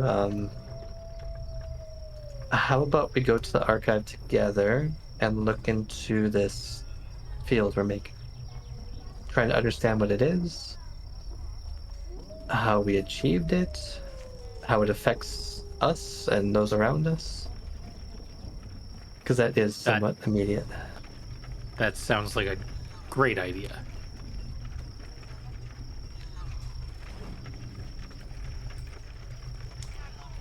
Okay. Yep. Okay. Then, as I am out of focus, you can tell me. Ha! There it goes. Yeah. What specifically you wish to look for, and where? So which day? I mean, obviously. Oh boy, I gotta pull all it back up. Layouts. I have like 10 more documents open right now. It's out of control. Now I know how I feel every single session. Nope, it's the understanding list. There we go. I'm just gonna go to his personal one, the 9th layer, because I assume Annihilation Field isn't, you know, common. It doesn't have its own section. Yeah. Super common knowledge everybody knows about. Yeah, I'm guessing not. Find it at your local library. Yeah. Yeah, I think we all go to the same place. Okay, I mean, I guess can all just make investigation checks. Wait, say again. Where are you looking? I can understand. 9. 9s, okay. It looked like 10. So what? 10s? How Is did there you know? 10? How did you know there's a 10th one? How did you know? I break into the 10th. Cephicus is there, just... All secrets right here. It's actually just like tabloid magazines, and he really likes comic book strips inside of them. Sheesh. Wow.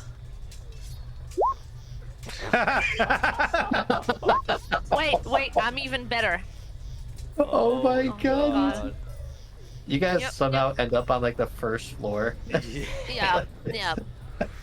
We find like pretty book covers and we're like, woo! Yeah, ooh, yeah. No. Shiny.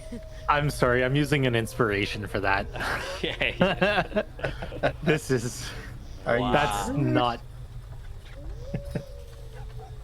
That's Oh, insane. jeez. Okay. Wow. I was like, how does that even happen? I am not that dumb. Yeah. I am. So I'm like, yeah, you look, and I'm like, ooh, pretty, nice, Yeah. shiny. Really, really nice cupboards here. Yeah. Mahogany. I wonder if it's structurally safe if I try to move it. Yes. Well, you go into the Ninth Slayer, and you kind of look for Annihilation Field, and within the sections, well, he has a dedicated section in his, personal collection about Annihilation Field. He has been studying it for quite some time, and you find, quite a bit of knowledge about it. So it's rather widespread. It's more like a very big collective of empirical data he has collected about just the effects of it, how it exudes itself, and everything within here is tied to one core concept, which is that somehow the soul of a being is related to its use of magic, and that those cannot be separated. If you do not have a soul, you cannot use magic. And these kind of link together, and it's basically a archive of trying to understand how that is related. It is the scientific way of trying to prove what a soul is. There are also like different bits and pieces writing about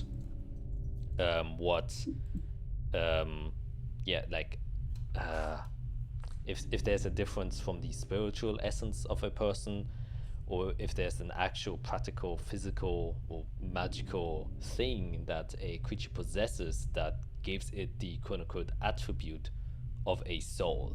So that's kind of what you are reading, and the notes and researches he has done is, just kind of observing normal creatures that are known to possess a soul, like, human beings or Chaldean kind in general, and the effects on how they kind of grow, and in which what he calls levels exist. And he has found tomes, and you basically discover that he or Zephygus, or not even Koveth, or not even any guy of your world came up with the phrase or the word annihilation field. This seemed to have been a big magical topic even in the olden days. That was just the general term they discovered, that how people referred to as the soul. And it is in all of the writings they've ever read or found, discovered, that specifically targets this topic. It is always referred to as annihilation field. And the base concept, what you get from reading through all these notes, is that annihilation field basically represents what influence a creature or even just object has to its surrounding. The stronger your annihilation field is, the stronger your influence. And so people with a stronger annihilation field have a stronger influence, and the only way for a physical body to gain even more influence than just, being strong and moving things around is by causing magical effects, which is why people that are innately attuned to the weave have a strong annihilation field. And if you don't have a strong attunement, or if your annihilation field is weak, you literally aren't able to access the magical weave, because your influence is just so subpar or just not strong enough that you cannot change anything. And that change is, the modern or just normal mindset of what he often refers to as like common folk, of how change comes to be is through active thought. When you talk about change, it's like an active decision that you have made. If it's influence, it's an active decision that you as a creature make. right? So if you decide to pick up a glass, it's a decision you make, you enact on it. You are basically causing a change within your environment by moving, releasing energy by moving, picking up the glass, choosing for things in your area to change. With magic, you can cast Mage Hand. You don't even have to stand up anymore. You can pick up things from further away. And the stronger your annihilation field becomes, the stronger this influence becomes. The further away you can pick up that piece of glass, as you know, the metaphor goes, to a point where you can basically with your presence alone change, and that's how the theory goes, the very fabric or properties that things are made out of. And this comes into basically fruition through what he calls like the 5 stages of annihilation. The first stage is, you know, you can feel, like literally feel the presence as if like a warm heat is emanating from a person. When you're standing in the presence of someone who has annihilation field, you can feel it somehow. Your soul is aware of the presence of someone else's. With the second stage, your influence has grown so much that subconsciously your soul alone is so strong that even without actively trying to change your environment, you are.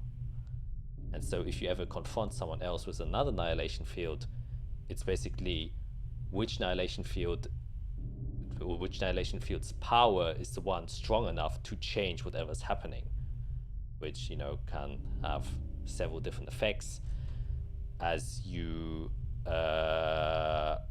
get to a third level, active change is happening.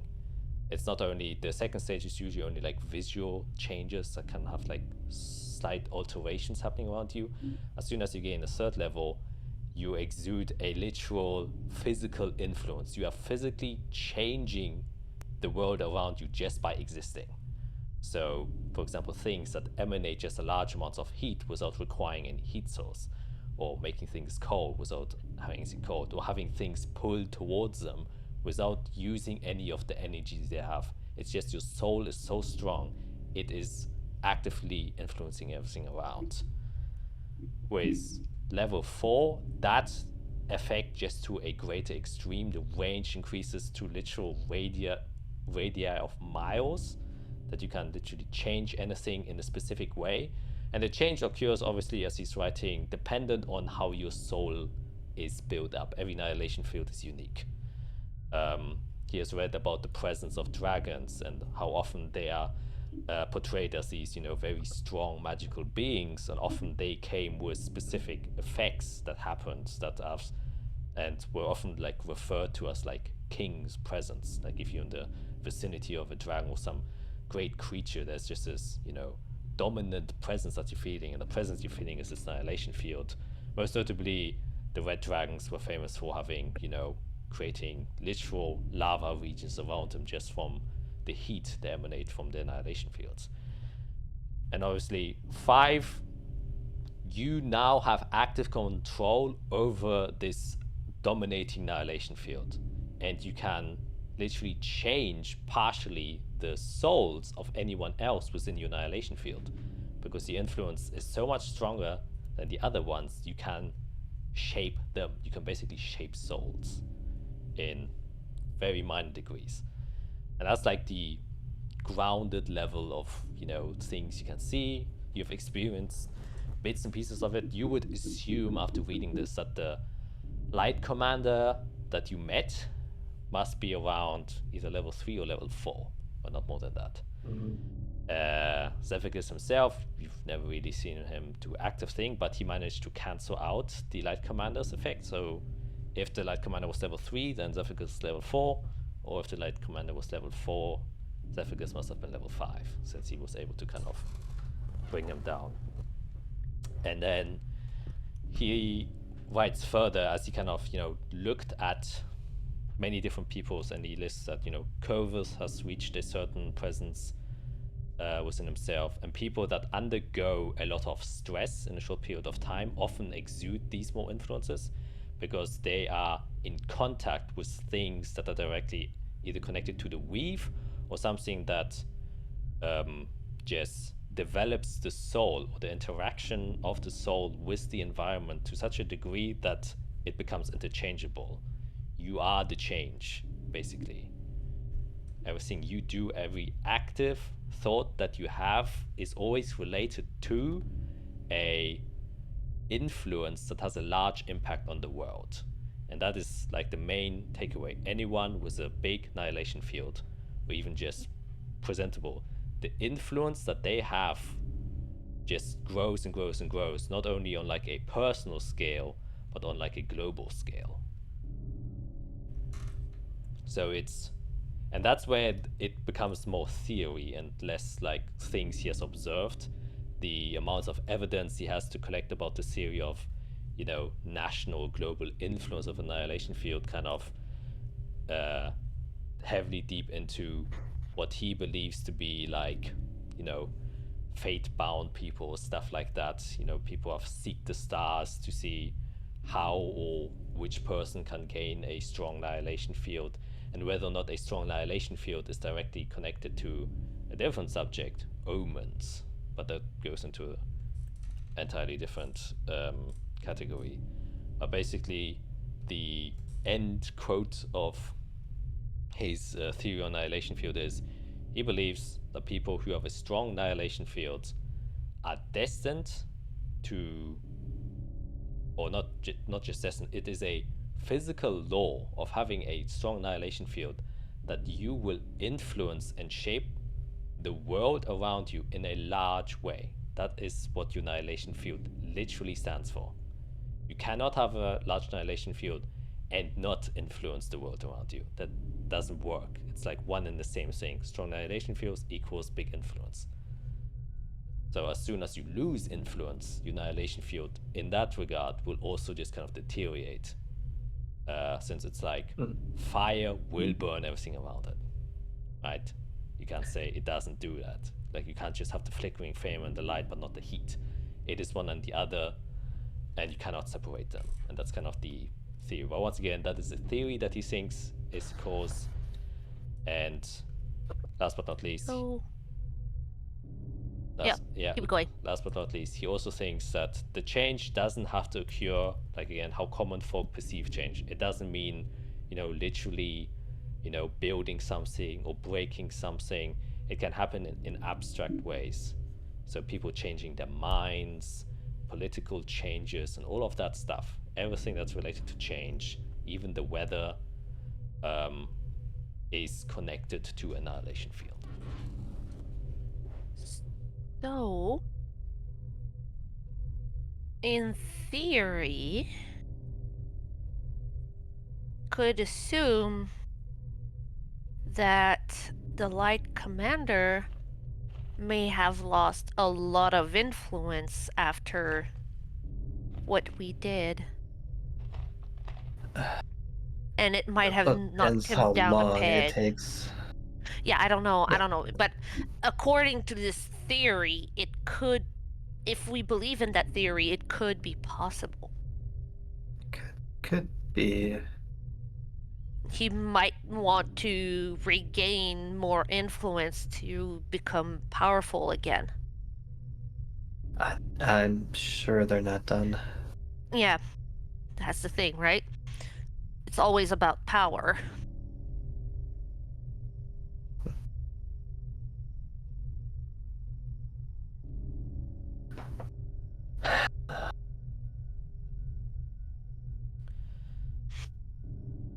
Well, one thing is, we probably should get these under control, since we are likely subconsciously changing things around ourselves. People. Yeah. And we are 4 people with newly stronger yields hanging out in the same vicinity of each other, so we have to be careful.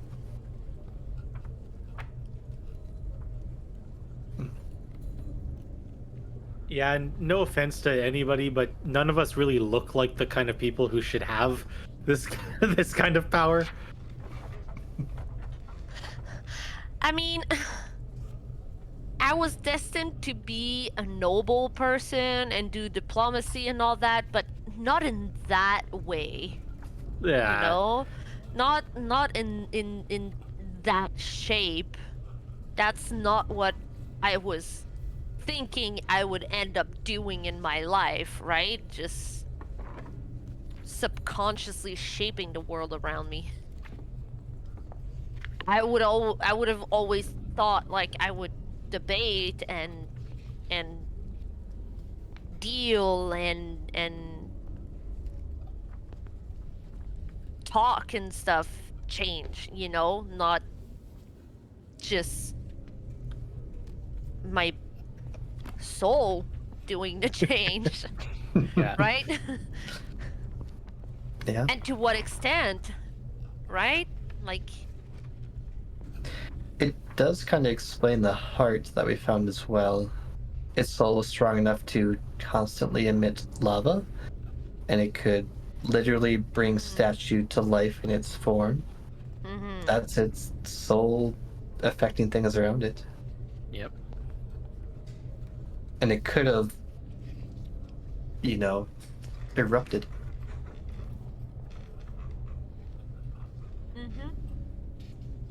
Maybe it did, and that's why the whole place collapsed. Potentially. Hmm.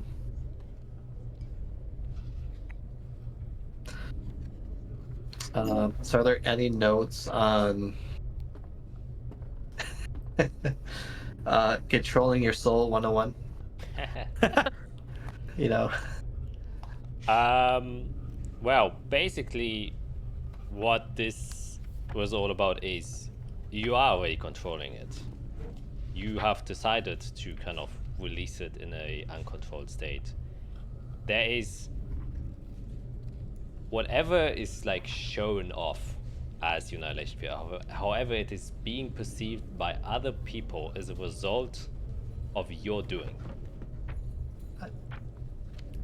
And Yeah. it's like kind of your unawareness, and this kind of, you know, fear was quite intellectual.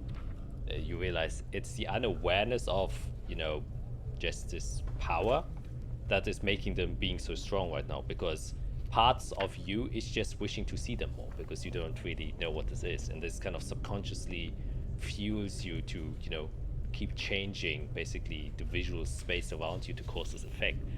And you realize, oh, yeah, okay, you know. But as soon as you're like, if you just say yourself you want it gone, it immediately disappears. It's basically, it's just like a other limb that you now have. It's just literally affecting light Gotcha. or space around you. And there's no separation. Like you asking someone to bring you water, or you emanating the kind of phasing effect that they see, it's the exact same thing. You cannot interchange them. They are the same thing. You casting a spell, same thing. You are changing every time you exist. And that's also like the kind of more leveled way to perceive annihilation fields. They are literally your consciousness. If you're not conscious, you cannot change things. And only conscious things can actively influence the world around them in a, you know, meaningful way. And that's kind of what the theory bases itself on. Now, once again, Isarel's gonna.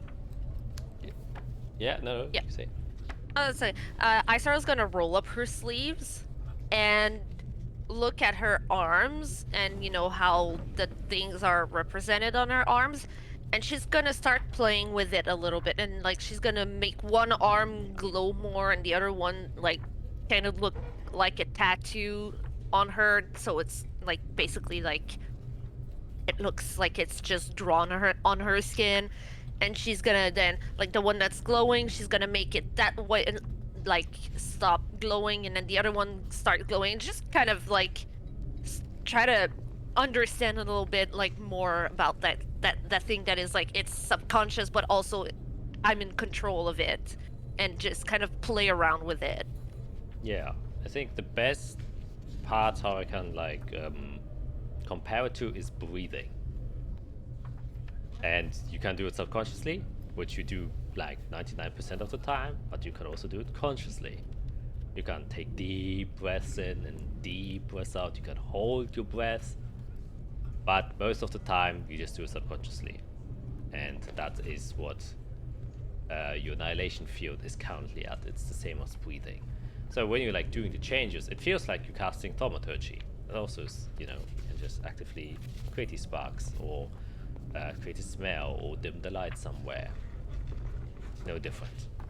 It feels the same.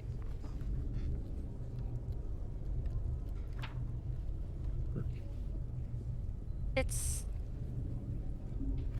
kind of reassuring in a way. Yeah, In a it's weird sorry, way. what's something It's- we have. Comforting to Yeah. have Yeah. like such control over something. Mm-hmm. It's something we never knew we would have or never dreamed of having.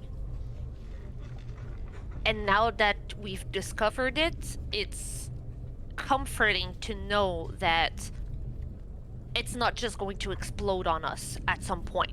Unless Uh-huh. unless we want it to, you know? Like it's a part of us and it is still us. It's not something else acting for us. Yeah. Mm. That's comfort in the context of everything that's happened to us. That's very comforting. Knowing how many moving parts are around us and inside of our brains and all that, you know, it's kind of comforting to know that this one thing, it's all us, you know? Yeah, you just have to be careful with it, like anything else. Yep. Yeah, absolutely. It's like any type of magic. It can be used for good, it can be used for bad. It's up to us to be careful about it.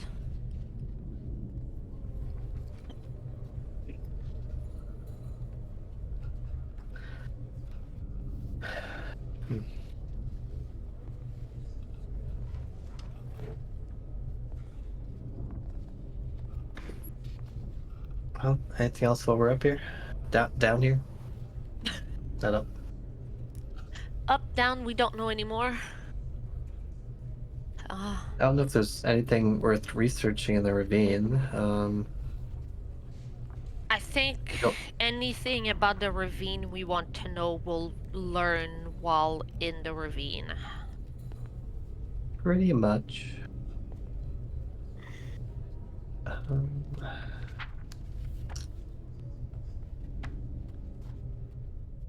Oh, where this would be. I find the layers again.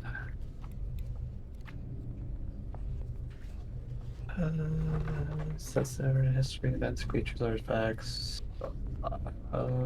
So how many people are going to be at that frickin' thing Way too in many. a couple of days? On this timeline, it's tomorrow. Yeah, Yeah, we've been Tomorrow. Yeah. Well, how many people are going to be at that meeting tomorrow? I wouldn't think about it. Am I addressing a what's the word?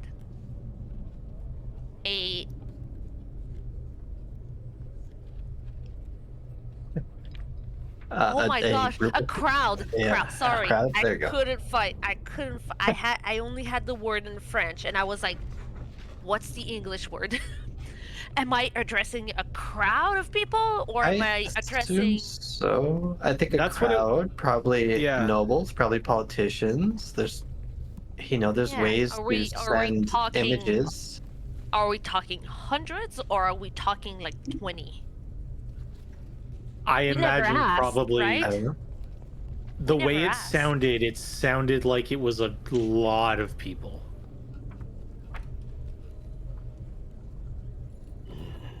Lot indeed. And you see Josephicus Sorry. standing there. Oh, god damn it. Yeah. Sorry. I don't say that out loud. That was a skit reaction. That was not an ISRL reaction. That was a And skit kicked out of the reaction. library. Yeah. Kind of like walks beside you, and he's looking you all up and down, obviously, curiously inspecting your annihilation fields. It's like, nations, Israel, nations will be listening. I hope you are well prepared.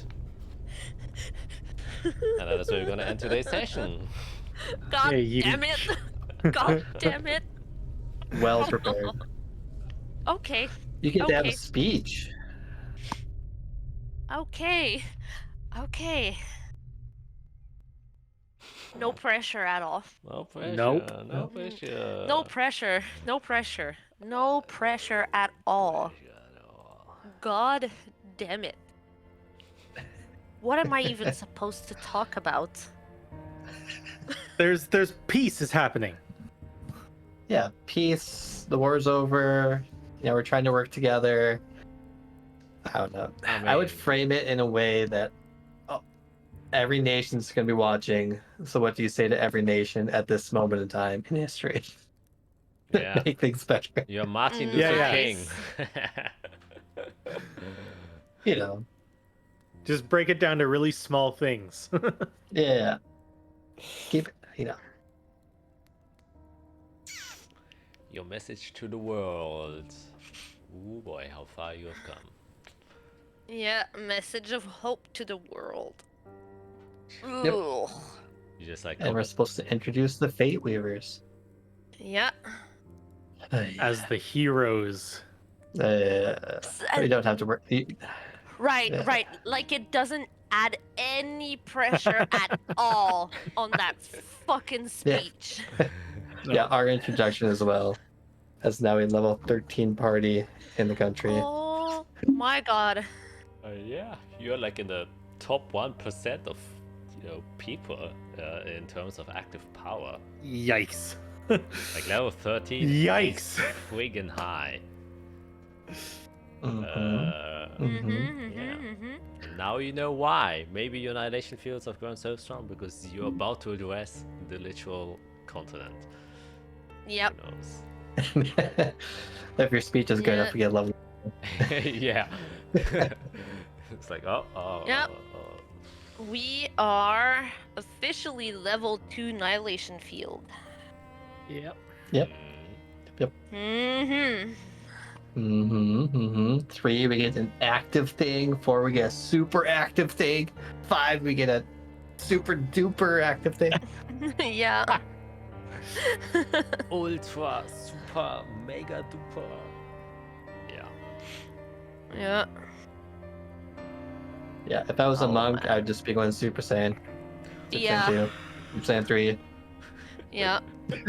Just, Yeah. Wow, yeah. that's it. That's Okay, simple. I have to think, I have to brainstorm. I can't just bullshit my way through that speech. No. Yeah. No, I have Yeah, to I think. mean, I can send you some cliff notes that might be worth thinking about, and then Yep. what not to say. That's also important. Yes, that's the big part, like what not to say. Because ISRL tends to be overtly honest and spill the beans a little bit too easily. So the world almost ended, but we turned the key left, not right. Lefties, not righties. Yeah, it's a thing knocking on the Everdome, but it's okay. Righty tighty, lefty loosey. Oh, and the Everstorm is about to end. Don't worry about that. Yep, Yeah. yep, yep. Yeah. Demons? What are demons? We don't know. We still don't know. Also, the moon is dying, so All the nothing, moon's nothing fake, big. but Yeah, the moon is fake and dying. Oh, You know. There's other continents out there too, people, by the way. Yes, yes. yeah. Oh, you know, like that thing that floats into the air? Yeah, we went through that and we went upper than that, and there's other balls like flying in Yep. the air up there, and we went onto one, and you know, hell actually I'm exists. very sane. We're gonna Yeah. die. Yeah. Listen. We're all depressed. Man, Someone is going to pull a someone's going to pull a they faint that. ear clipping Oh. on me. Oh. I mean, now technically you could do the feign death.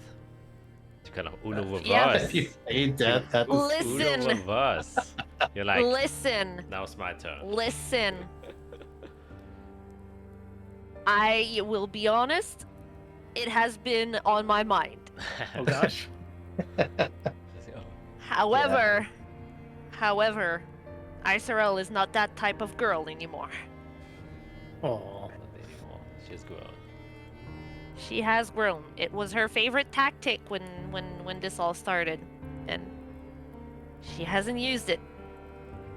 Yeah. Alright, well, gonna say Yep.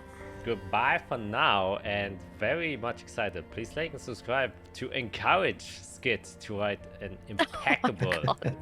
impeccable, unbelievable Obama or Martin Luther style speech. Oh yeah. Will Oh, yep. I'll mash Nelson Mandela and Martin Luther King and Barack Obama all together and like make the speech of all speeches. And a little bit Perfect. of skit. and Yeah. was Just good. a little. Yeah. Yeah. It wouldn't be me if I didn't put my flair in it. No. Man, the other thing I'm learning is that all black people just give the greatest speeches. Yes. They do. We just, They do. They really do. They- They really do. They really do. They are very poetic and very encouraging.